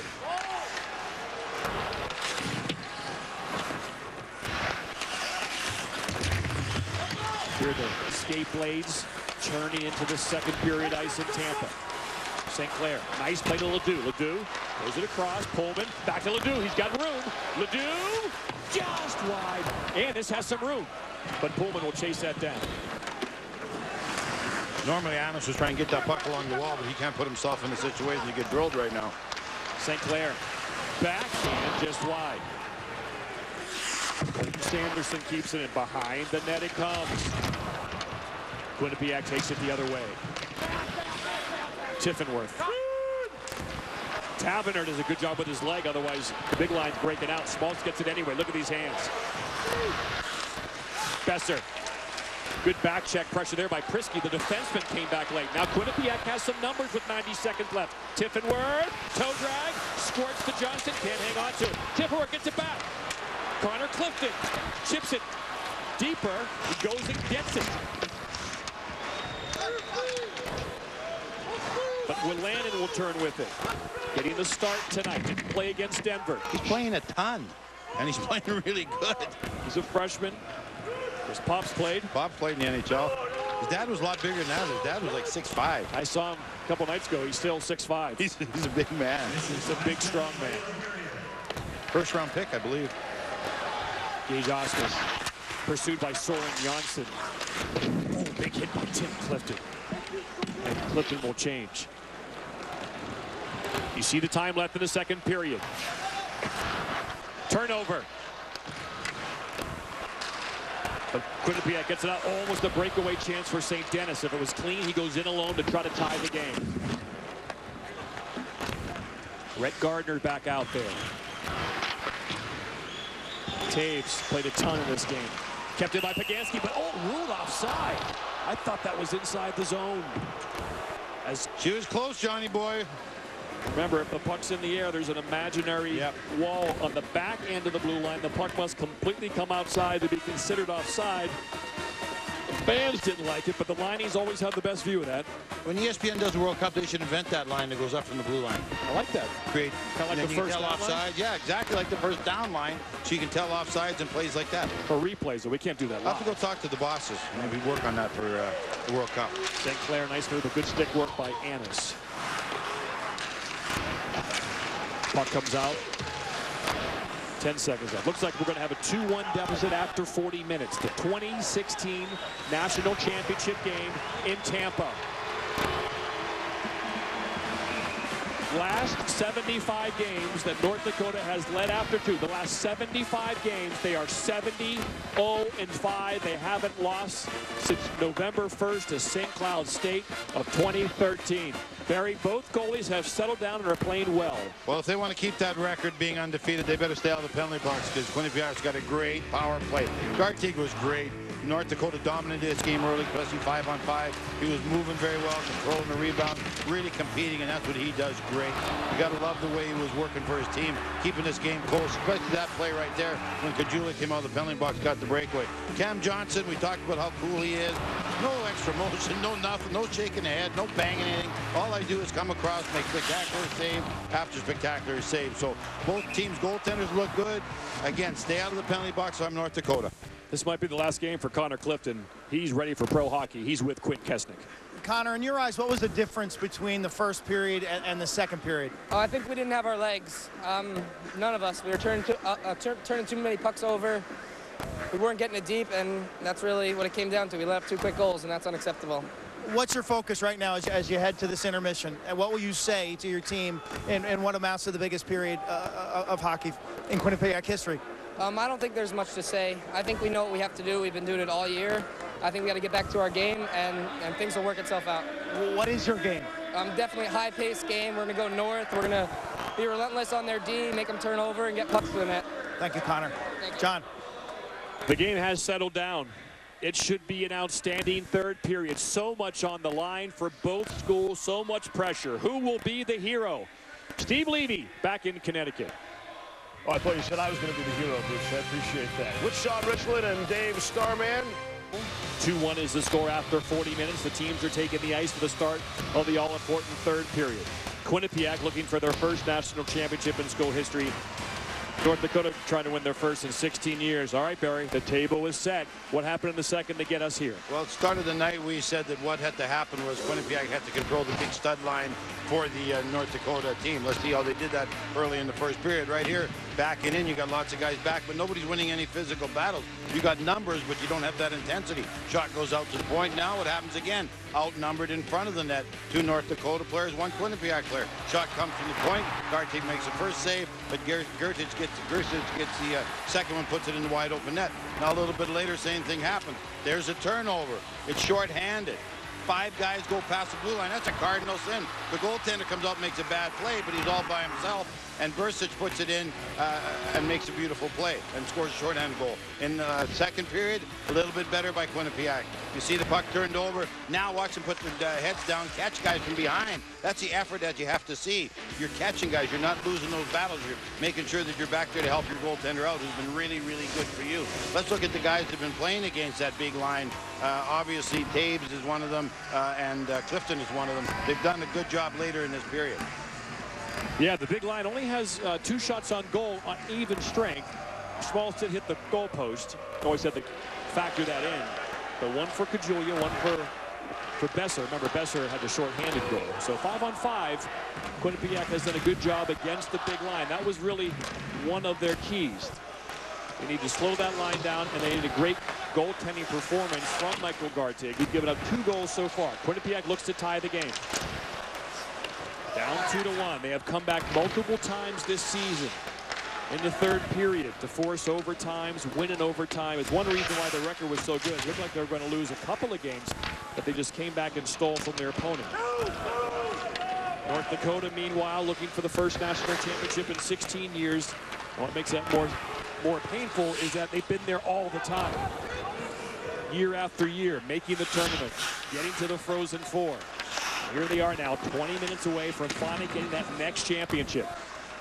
Schmaltz has been real good tonight. He finds Ledoux. Ledoux head up, wrist shot deflected towards the net and tipped out of trouble there by St. Dennis. Schmaltz has owned the puck tonight. He's been the best player in that big line tonight. It seems like they take turns being great. Tonight, Schmaltz seems to be the one that's a little bit sharper. When they talk about managing the puck, he's owned the puck. He's got great hands, man. He's slick. Look at Besser. There he is again. Stick check. Schmaltz goes in front. Back time. Drake Kajula! And lightning strikes for North Dakota early in the third. Well, we said that they have to control this big line. Besser's already got a goal in this game. You see the skill of this line. You make a mistake against them. Quick strike opportunities. They don't need a ton of chances to put the puck in the net. A mistake is made by Quinnipiac. Goes onto the stick of the North Dakota player, and all of a sudden it's behind you. Everything's good. Complete control of the puck by Quinnipiac. Turnover behind the net. Schmaltz gets it. He goes backdoor to Kajulia, and all of a sudden we got a 2-goal hockey game again. Great pass, but an even greater shot. He put it right up under the bar, right up under the shoulder, right over the shoulder of Gartig. What a fantastic play with the puck. Again, all starting with Schmaltz. Yeah. Kind of fluttered it, but he got under just enough to get the lift he needed. Genuflecting as he did it. And what a huge moment here. North Dakota Nation can sense something good happening. It's very early, but it's 3-1. Rand Pecknold asking a question, making sure everything is kosher there. But you did that again. That's so un-Quinnipiac-like. Complete control of the puck behind your net. Lots of guys in your zone, and you make a terrible defensive play. They just don't do that. What a backbreaker early in this third. All right, Quinnipiac's got to take over. They got a lot of character, a lot of offensive weapons. Like I said, there's been multiple times this year it looked like they were on their way to defeat. But of course, this would be one of them, John. This would be the greatest of them all. But again, this is North Dakota. This is a different team. This is a team that has done well in goal prevention. They have a good goalie who's having a good night. And Sam Annis isn't 100%. Sanderson dumps it in. One shift at a time. You hear the fan base of North Dakota.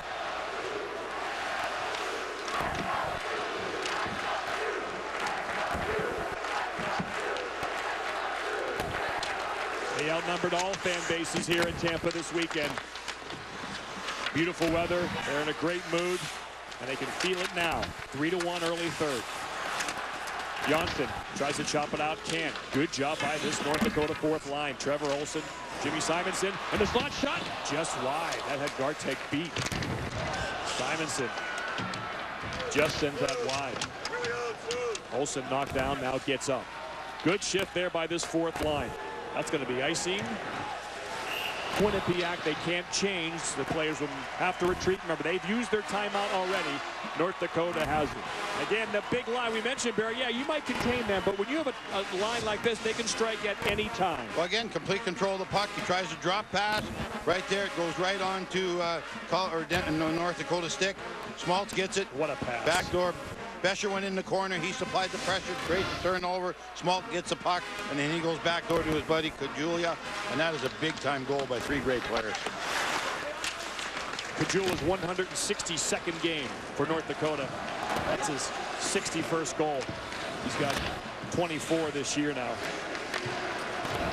It's just shift after shift now. North Dakota can afford to roll their lines now. Keep it fresh, keep it short. Quinnipiac has to find a way. They have some numbers here. McMaster throws it behind the net. Thomas Aldsworth out there as McMaster goes around. Player sprawling, nothing called. The trouble is most of Quinnipiac's offense has come on the power play. 5-on-5, they haven't had a ton of chances to score. Tomorrow afternoon, catch a soccer doubleheader. 2 Eastern, U.S. Women's National Team hosts Columbia in Philadelphia. Remember, they went Wednesday night in East Hartford. The U.S. shut them out. Then at 4, MLS Western Conference matchup, Dynamo and Sounders in Houston. Both games also streaming live on the apps. Remember last time, North Dakota against Denver, they had some multiple ices early. This period, Barry, a much better start than that start against Denver, although they do have an ice. Unbelievable start. And again, we talked about it earlier. I think they learned a lesson on Thursday night. You can't sit on the lead and expect to beat the caliber of opponents that you're going to play in the Frozen Four. So I'll be very surprised if they go into that prevent defense again tonight. Whoa! Keaton Thompson, we saw a crazy goal in Boston last year involving Matt O'Connor, BU, and Providence. We almost had a similar snafu there. That's a see if the goalie's awake play. You just want to make sure the goaltender's not falling asleep on you back there. Whoa. So I'll go in front of you with the puck, and I won't really make sure I take it and leave it right there. But you're not going to catch Cam Johnson not ready. He may look like he's asleep, but he's not. He's ready to go. It is focused. Andrew, you think that heart rate gets over like a $120? It doesn't look like it, man. He's chill. He's cool and calm, man. Just like Ozzy. Just like Chris Osgood. Yeah.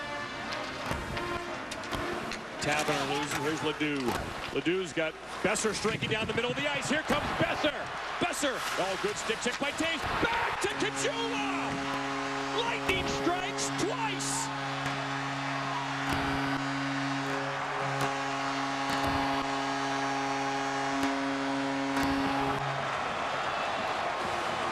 Johnny, we're really high up here in Tampa, and you can see this play happen. The defenseman, the right-handed defenseman, got the puck deep in the zone, and the minute that happened, the other North Dakota player took off. Right there, you're going to see Ledoux gets it. It's a set play. There's the offensive man taking off, and this is just great presence of mind. He sees he's being caught, so what does he do? Goes back toward to his buddy Kajula. Great play. Besser's caught right here. He knows he's got. He can't make a play, and he goes back to Kajula. And I guarantee you, Kajula's yelling all the way. I'm here. I'm here. Give it to me, buddy. What a play. All starts with Ledoux's pass. Brock Besser has owned almost every inch of the ice tonight. He's been the best player on the ice. Kajula has finishes the chances he has gotten. And what a weekend so far. You know what? I could argue that Smaltz has been the best player on the ice. So we could have an argument which of those 3 guys has been the best player on the ice. That means bad news for Quinnipiac. Second goal for Kajula. Besser has 4 points in this game. He has factored in all 4 goals for North Dakota. That will be icing on North Dakota. So, well, I heard they were a good line, but this has to be the best line in college hockey. Besser makes it. Gets caught a little bit, realizes I don't want to go to my backhand, knows that Kajula's coming late, and Kajula's a finisher. He doesn't need a ton of chances to bury that puck. But a great place by Ledoux right off the bat. And why that play happened, Johnny, the guys went to the wall because they thought Ledoux was going to go up the wall with the puck. And then Besser just broke up the middle. So Quinnipiac started the game stunned. And now Quint Kesnick, it's 4-1. There was a moment as North Dakota was walking the tunnel to start this third period where Brad Berry, head coach, hugged Drake Kajula and said, "I'm real proud of you." That was prior to this period, and you could see the interaction between this first-year head coach, a former assistant, and that senior from Whitby, Ontario, with the playoff period. It was a moment that kind of cut through the tension and the drama, and Kajula has rewarded the head coach with a terrific performance here in the third period. You love your best players, Johnny. As a coach, you do. You love everybody, but you love your best players. Grand Forks is excited right now. Don't forget they got the under-18 World Championships in Grand Forks next week. Here comes Kajula looking for the hat trick. Stops, waits, looking for help, knocked off the puck, and here come the Bobcats the other way. Clifton goes in front, sitting, Smith shot. Oh, what a save by Johnson on Landon Smith. Quinnipiac buzzing. Here come out of the zone, North Dakota. As Quinnipiac changes, here comes Smoltz with Besser. Waiting. Knocked off the puck, tries to go get it back. Turning, the defenseman chips it out. Running out of time and space, he'll have to chuck that deep, and here comes Shot with him, number 23. Besser is back there to help out. He's everywhere, John. He's a human dynamo tonight. Back comes Quinnipiac quickly. In the slot. Tiffenworth was there. Prisky shoots it towards the net. In the corner. Taverner chasing down Osmus. Tiffenworth has it. Goes it in front. Backhand. Taken by Osmus. What a good stretch of play here by Quinnipiac. Down 4-1. Oh, but it hits the skate. But it was all on the outside, Johnny. They never really got it to the net. The North Dakota defenseman did a great job of keeping everybody to the outside. Just the one really good chance by Landon Smith. Chiswick rips it over the cage. Here comes Spagansky behind the net. In the corner goes hit from behind. Nothing called, and now it's called late. Did they call that, or did they call maybe something else? That's going to be a power play for North Dakota. Hit from behind. Now we're going to probably have a little discussion. Up 4-1. What a third period. Quinnipiac is concerned. They see maybe the best line in America. Big-time player Drake Kajula with Marty St. Louis in the house. Makes it 4-1 North Dakota. Here comes number one. Steel Dealer Days have landed. The perfect time to shop for the #1 selling brand of handheld power equipment in Canada. With blowers starting at $179.95, grass trimmers $149.95, and chainsaws $229.95. Not at the Home Depot, not at Canadian Tire. Visit your local Steel dealer for expert advice, on-site service, and Canada's #1 selling brand of handheld power equipment. Find yours today at steel.ca. Hey guys, today we're going to play Plants vs. Zombies Garden Warfare 2, but I only have one controller. Uh-oh. So who wants it? Me! Turn that way, turn that way. Is everybody gonna have a turn? How do you feel that you're not playing right now? Pretty jealous. You guys want to see a way that you can all get a turn? Oh my gosh. Every Chevrolet Trax, Equinox, and Traverse has 4G LTE with Wi-Fi, so everyone can play at the same time. That's the magic. Can we tell our parents about the products?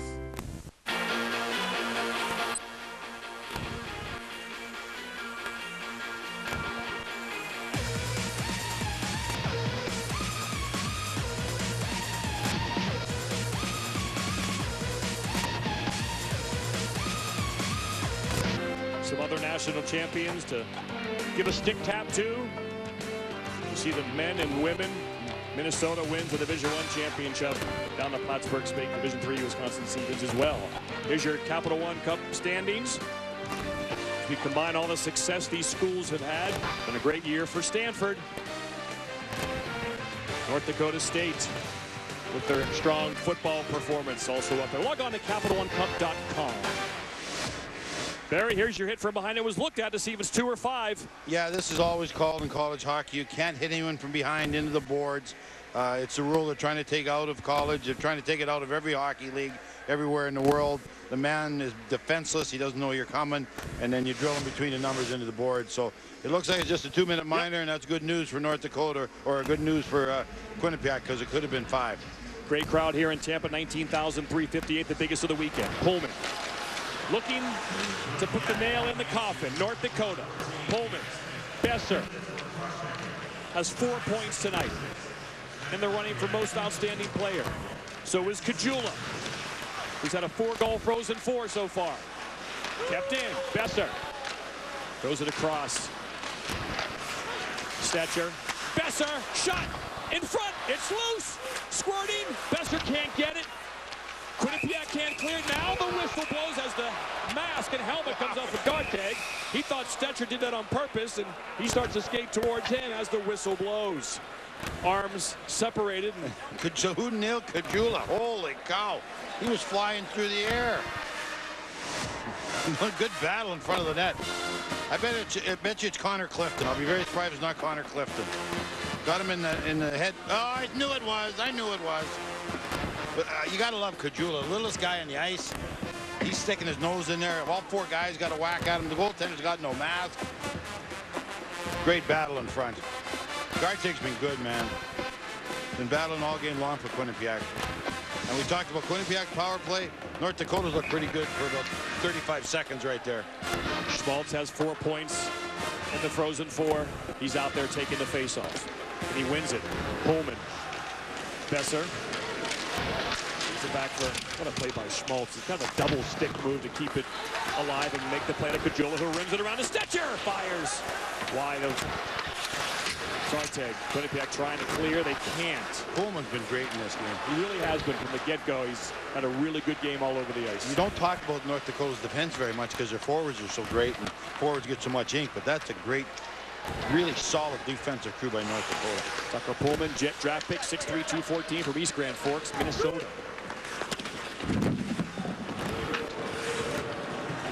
Cleared there by Tommy Shutt. No hurry for North Dakota. Everything's in their way right now. You still want to attack them, as we mentioned. You don't want to go into a shell, but make them forecheck a little bit. Plenty of time on the power play. Pullman still out there, rims it in. Garteg shoot it around.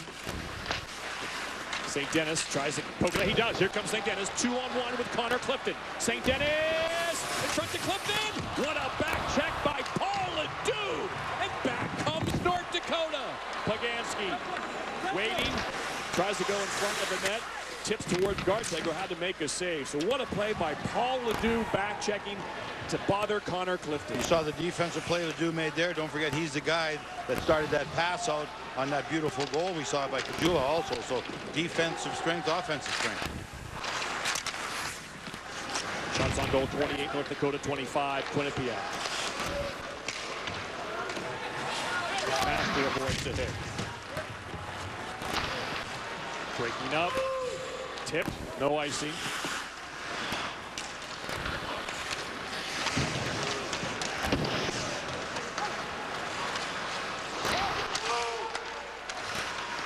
Back comes Quinnipiac into the zone. Need to get more quality shots on goal as time ticks down. Still finishing their checks. But North Dakota is playing a sound game right now all over the ice. They can smell victory. Sam Annis is out there hitting everything he moves. He drilled Kajula a little while ago. Quick shot, nice stick again.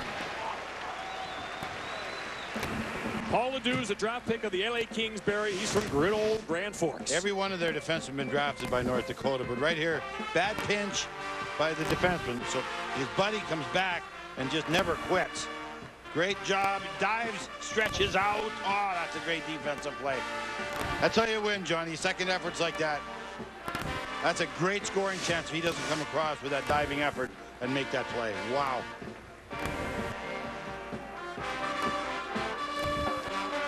Face-off won by Quinnipiac.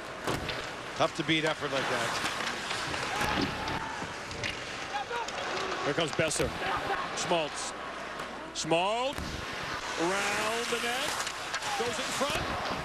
Ledoux shot. Saved by Garteg. And he covers up. Ledoux had that one marked for the upper right-hand corner. They have no answer for this line, John. He comes out. It's like they're playing at a different speed than Quinnipiac. They have the puck. They're making the plays. The defense are joining the rushes. Every time they're out, they get 2 or 3 great chances. Every pass is on the tape. That one was supposed to be for the man in the slot, but it goes out to Ledoux. Rocket of a shot. He walks in. Excellent job. Kajula's just sniffing around in front for a nice little juicy rebound goal. Besser continues to dominate the ice with his physical play. I can't believe they played a better game than this year, John. They had a great start, which they had to have. We talked about not being tight. They haven't really been tight at all. Here comes Kajula, looking for the hat trick. Waits. Throws it across the ice as you saw Besser entering the zone. Here's Schmaltz. Look at those hands. Besser. That looks like Marty St. Louis right there as he turns away. One time, that's an easy save for Garteg. Like the Washington Generals are out there. The only thing we're missing is sweet Georgia Brown. Schmaltz hit by Clifton. Down he goes. Pushes. Clifton pushes Schmaltz. Always on the ice. Pushes him again. Looks to kick the puck. Well, there might be some guys looking to get their pound of flesh right here. Yeah, so. that happens. Yeah. In a game like this. Less than halfway through the final period. What they are playing for Well, they're playing for each other. They're playing for their school, and they're playing for that.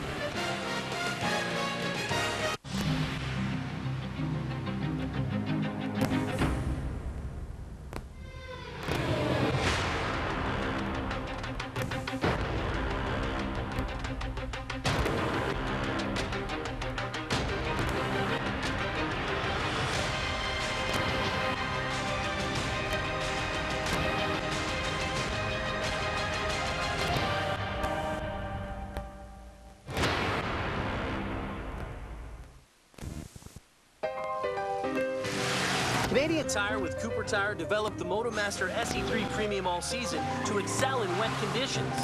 And now we're testing them with some expensive pylons. They're made with silica to deliver premium performance by increasing traction, especially on water. Man up! Don't tell Mom about this. For more tire tests and results, visit us online. While you're enjoying the Frozen Four here on ESPN2, over on ESPN, the Warriors lead the Grizzlies by 1 with 2 seconds left. Should the Warriors hang on, they'd still be on pace. They have won. It is a final. They win out, they'll break the old Bulls record. SportsCenter follows that game on ESPN. Pucci and Barry. Thank you, Steve. Back here in Tampa, they can smell it. Up 4-1. Now for tonight's Game Track, brought to you by Buick. Well, one of the things we talked about, they have to control that line for North Dakota. Obviously, they haven't controlled it. You don't have to be a math major to figure out that they haven't controlled that line. That was the #1 thing on the things to do list for Quinnipiac. Pick up the laundry, and oh, by the way, make sure the CBS line doesn't have a good night. You got the laundry, but you didn't do the second stuff. Drake Kajula had a hat trick against St. Cloud back in November. Has a 13 game scoring streak. Score! 5-1. Austin Pogansky.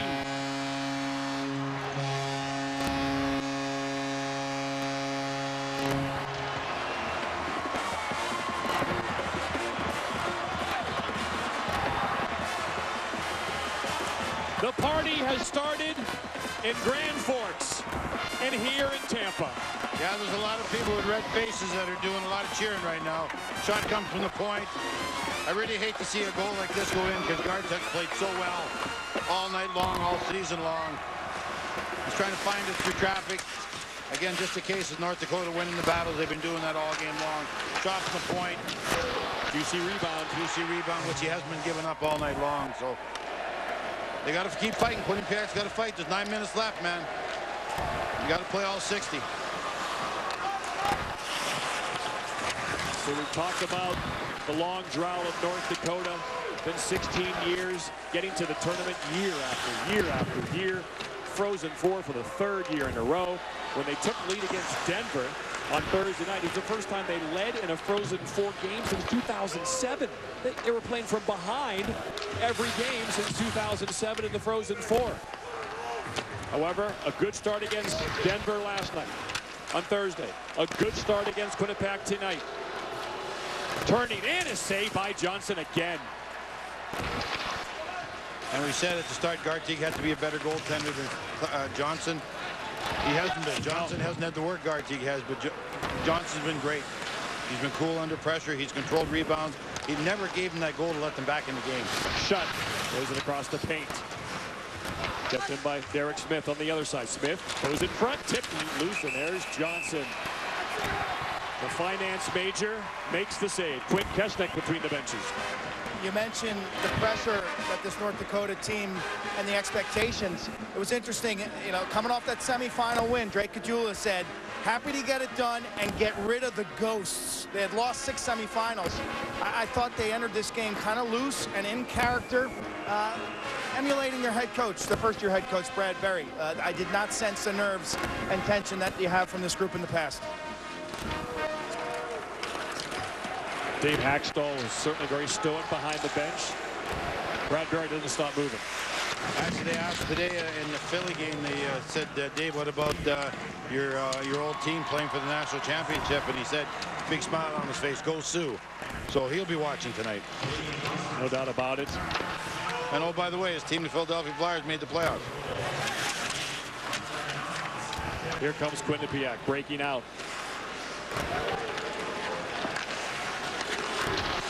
3-on-2. Shot sent across.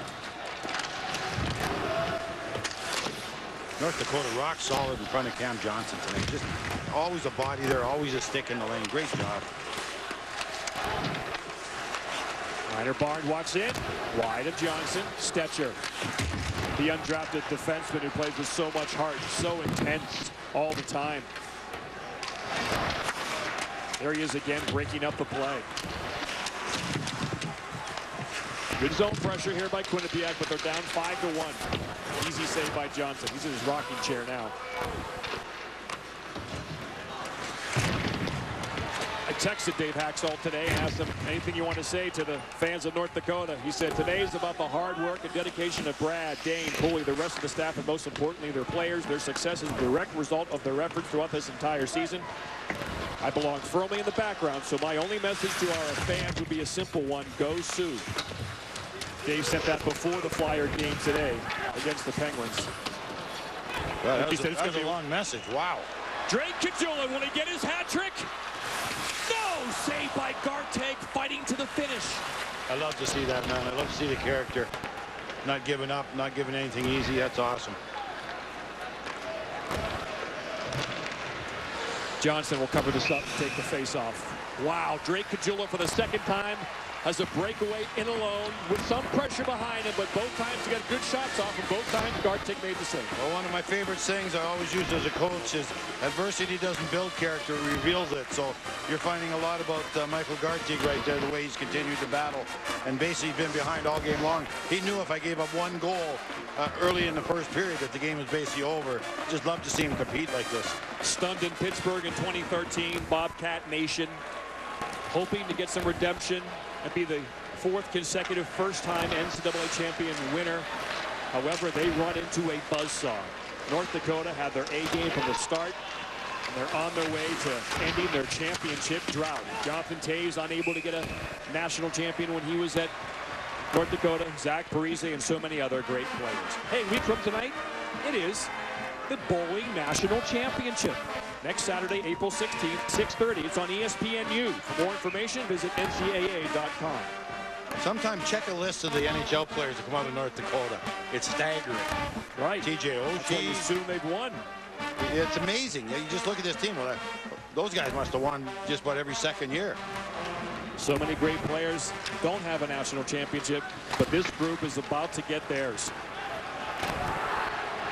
And it really is eerie with the performance of Drake Caggiula, of all places in Tampa, with, of all people, Martin St. Louis in attendance. The Canadian kid, small, coming to America, going to college, undrafted, a free agent, and playing some scintillating hockey. Now, St. Louis was unable to get his national championship despite a Frozen Four appearance, but Caggiula is going to get his. He's going to put an exclamation mark on an amazing career and an amazing weekend in Tampa that will help define his college career. And he did it the old-fashioned way. He earned it. He's been great every game we've seen. Every game he's been a catalyst. He's either been the best player on the ice or his second best player on the ice. Plenty of NHL teams are interested in number 9 as he hops over the board again, looking for that hat trick. Ottawa, of course, he's from Ontario. John, if you're a team scout, like the Red Wings always love speed and skill. If you're a scout and you walk into this game playing, you watch North Dakota play, you're going to want anybody in that team that's available. They're winners. They're fast. They play as a team. They got guts. They got grit. Face-off one. There's Caggiula again. All that's left for him is trying to get a Hattie and a 5-goal Frozen Four weekend. Get my boy Bob on the record for Frozen Four goals. Who has that record for most goals in a Frozen Four? Hey, there's Besser. To Schmaltz. Here they come. Caggiula for the hat trick. No, he goes back to Besser. Yeah. Schmaltz. Behind the net. Brock's like, dude, shoot the puck. That was for you. Back to the point. Slap shot blocked. They continue to block shots. Down 5-1. late in the third period of the last game of the year. Of course, the final game for some of these seniors and maybe some of the underclassmen who won't be returning to Quinnipiac. Everyone always has a decision to make, like Tim Clifton and his brother Connor. But this will be the final college game for Soren Janssen. He wants to be a trauma surgeon. He's had a great career. Travis St. Dennis has had an outstanding Bobcat in collegiate career. It's his final game wearing navy and gold. Chipped out.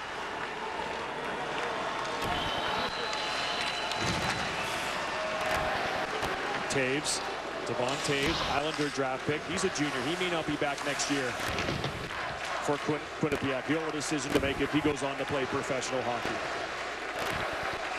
Icing is the call. Icing is the call. Face off back in the North Dakota end. This reminder, tomorrow night, Sunday night baseball. So glad that is back. Sit back in your chair, chill, and watch the Yankees and Tigers play baseball. Looks like it's Tanaka against Verlander. That's a good matchup. Hope it warms up a little bit. 8 Eastern ESPN. Looks like it's slowly going to warm up. That's a good some dicey weather. I think Detroit's pretty good, Barry.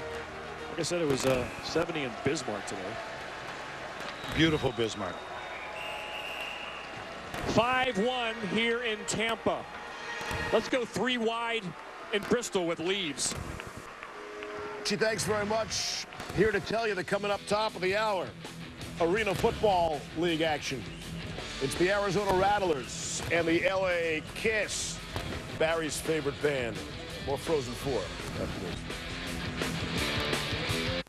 My dog loves being in the car. I use it for loading up my drum set. Having the heated steering wheel right now is just incredible. The 5-star safety rating. The heated seats. The hands-free Bluetooth. Oh, baby. Oh, baby. It's affordable, it's safe, it's reliable. That's good enough for me. No matter why you drive, there's a Kia made for people like you. Like the highly awarded Sorrento, Soul, and Forte. And with 0% financing plus up to $4,000 in discounts, it's a great time to find yours. See these owners' full stories at kia.ca. Montreal, we are back. The WPT Canadian Spring Championship at Playground Poker Club. April 17th to May 5th. This year's schedule is jam-packed with lots of variety and massive guarantees. PLO, Deep Stacks, Survivor, Freeze events, and of course, the WPT Canadian Spring Championship main event. More events and more ways to win. Sponsored by PartyPoker.net. Log on to PlaygroundPoker.ca for details. The WPT Canadian Spring Championship, we're going to be there. Will you?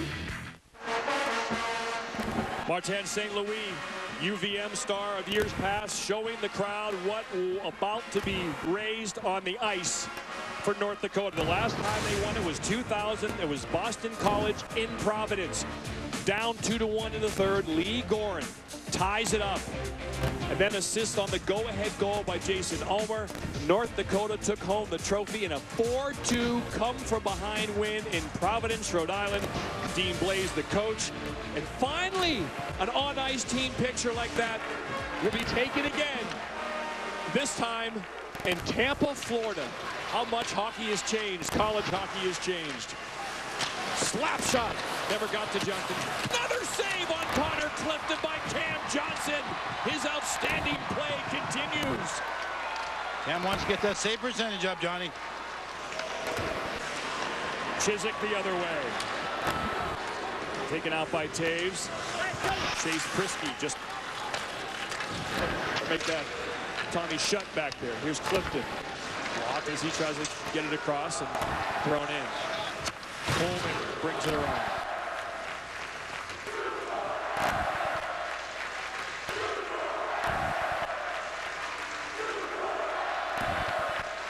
Clifton has played really well. Shot saved by Johnson. Pushing and shoving continues. Battling there. Well, obviously, Quinnipiac's very, very frustrated. They did not envision this happening. They've had such a great year. They got such a great team. They got so many character players. And they're continuing to battle. They don't care what the score is. They're going to continue to battle. Couple penalties coming up. Well, the referees got to keep a handle on this. They know it. They're veteran referees. 2.5 minutes left in this game. It's very physical. It's very emotional. So they'll be throwing guys in the penalty box left and right if anything happens. Hopefully nothing will happen. Both these teams will just get this thing finished as quick as possible, but the referees will stay on top of it. Both bands here have sounded great. Obviously, much more happiness in that group. That's the happiest North Dakota band we've seen in, what, 10 years? Mostly by the end of the game, they're playing the funeral dirge. The countdown is on. What a performance by this great hockey program and those awesome uniforms. North Dakota Nation has been partying hard all weekend long. Beautiful weather. The economy's been good here in Tampa. Good partying weather. Hot during the day. The hardest part is what to do with the parkas that they brought down. Where to put them. Keaton Thompson, under 2 minutes left. You'll see no forechecking now by North Dakota. 4 guys in neutral zone.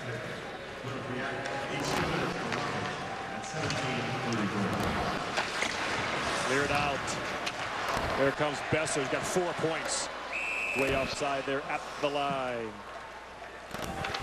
The weekend he'll never forget, Barry, Drake Kajula. And what kind of goals? Flying there, huge goal. That's the second goal. Steals it off the wall, goes in front. He also got an assist on the winning goal in this game. And right here, that goal was spectacular. That's a puck that has to go straight up onto the bar. And again, we talked here. Besser doesn't make the play, goes back to his buddy Kajula, coming later, rewards him for his effort.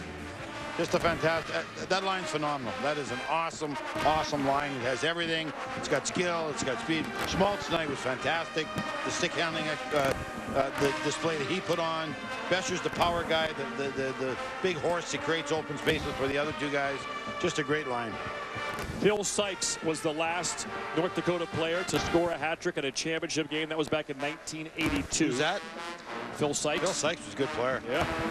Little equipment issue here. That's what the delay is. Last hat-trick at a championship game was by Jim Montgomery, the Denver head coach, when he played for Maine back in 1993.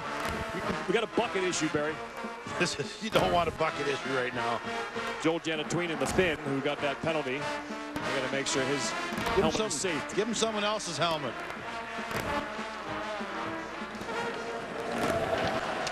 Four-on-four hockey. Could end the season here. 4 goals, most by a single player.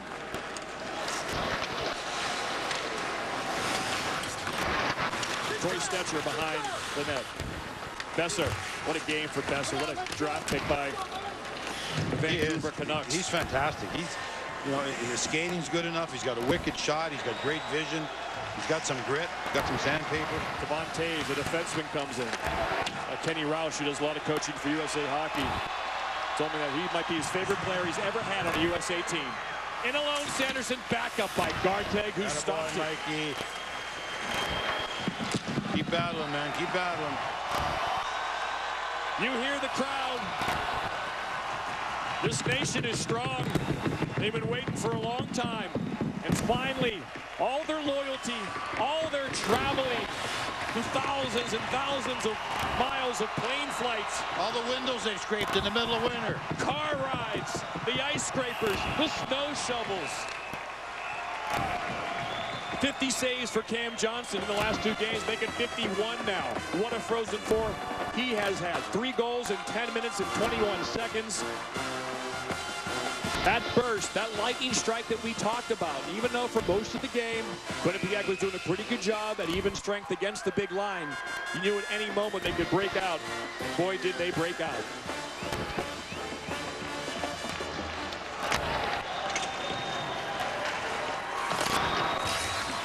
Kajula clears it around. They're on their feet in Tampa. At long last, it has happened again. For the first time in 16 years.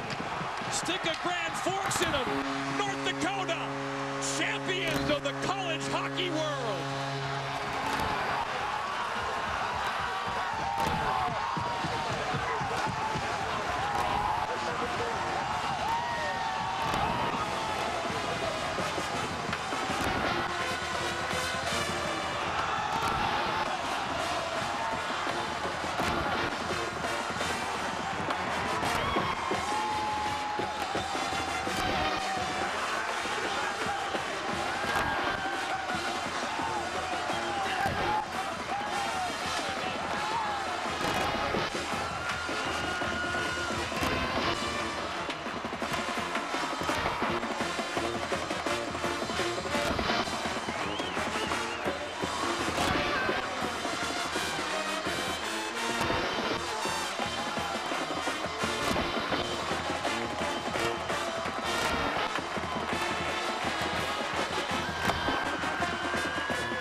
Only Michigan has more national championships now than North Dakota.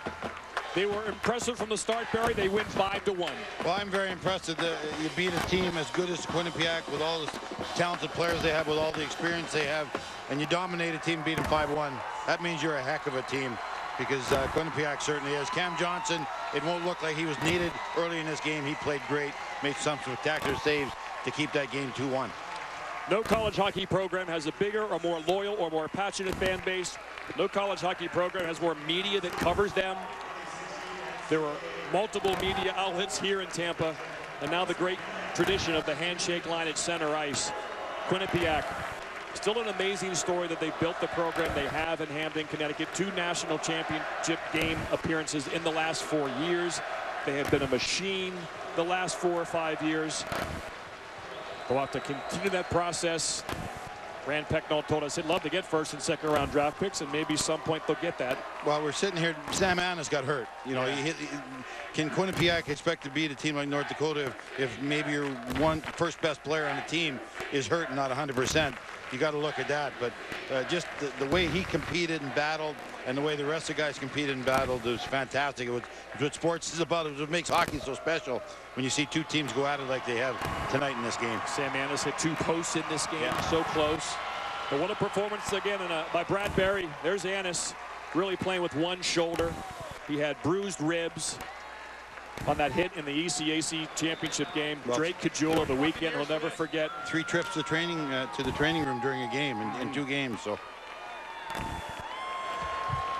there's Barry. What a job, Barry. He takes over for Dave Haxtell. Year 1, he wins a national championship. With 11 freshmen. We haven't even talked about that tonight, that these are 2 young teams. And Drake Kajula, 4-goal weekend. Quinn Kesnick. Congratulations, Drake. What was the mindset as you took the ice tonight? You know, just keep the foot on the gas the whole way through. We had, from start to finish, we played a full 60 minutes, and you know, we executed our game plan to perfection today. Why do you think you guys came out flying? What was critical in that first period? 16 years of not winning a national championship. We had that sitting in the back of our mind. You know, every year we started off wanting to win that national championship, and you know, we're bringing it back. You know, fighting Sioux all the way. Coach Berry, before that third period, gave you a hug. Yeah. And he said he loves you, and he trusts you, and he's so proud of you. What did that mean prior to that third period? You know, he's like a father away from home. You know, he takes care of the boys here at school. You know, our parents aren't there with us, but he acts like a parent to us, and he loves all of us. We love him. He's done a hell of a job with us, and you know, we couldn't be happier for him. How do you best describe your performance this week? 2 goals in the semis, 2 in the finals. You know, I was just in the right place at the right time today.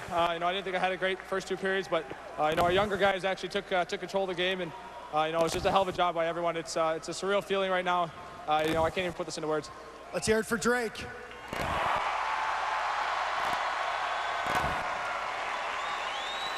Coach Brad Berry, 1 for 1. What were you doing? Tell me about the emotions that you were dealing with tonight as your team takes the ice. Well, there was a mentality there right away. These guys were hungry, focused, and committed right away. You know, we battled a few penalties there. We got through it, and they just persevered. And I'm so proud of this group of young men right here. What was the biggest challenge? You know what? Probably finishing the job. You know, we've got so close year after year after year, and after 16 years, we finally did it.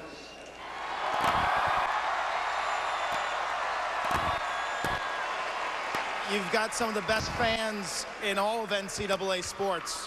What part do they play in this team's success? They're a huge, huge part. We wouldn't have the success if they weren't here, and we want to thank each and every one for coming to Tampa. Your seniors gave you a big hug. How's that feel? It felt great. I told them I loved each one of them. I'm never going to let them go. And then on the ice, the CBS line was dominant. What was most impressive about the way your CBS line played? Well, they played with tenacity. They got pushed and shoved around a little bit tonight, and they persevered. They played through it. And again, like I said, great players make great plays. You've seen that 2 games in a row from them. Congratulations, Coach. Thanks a lot. 8th NCAA title for North Dakota. Coach Brad Berry. Bucci. For so many years, green with envy. 16 years green with envy as Boston College displaced them as the power and depth.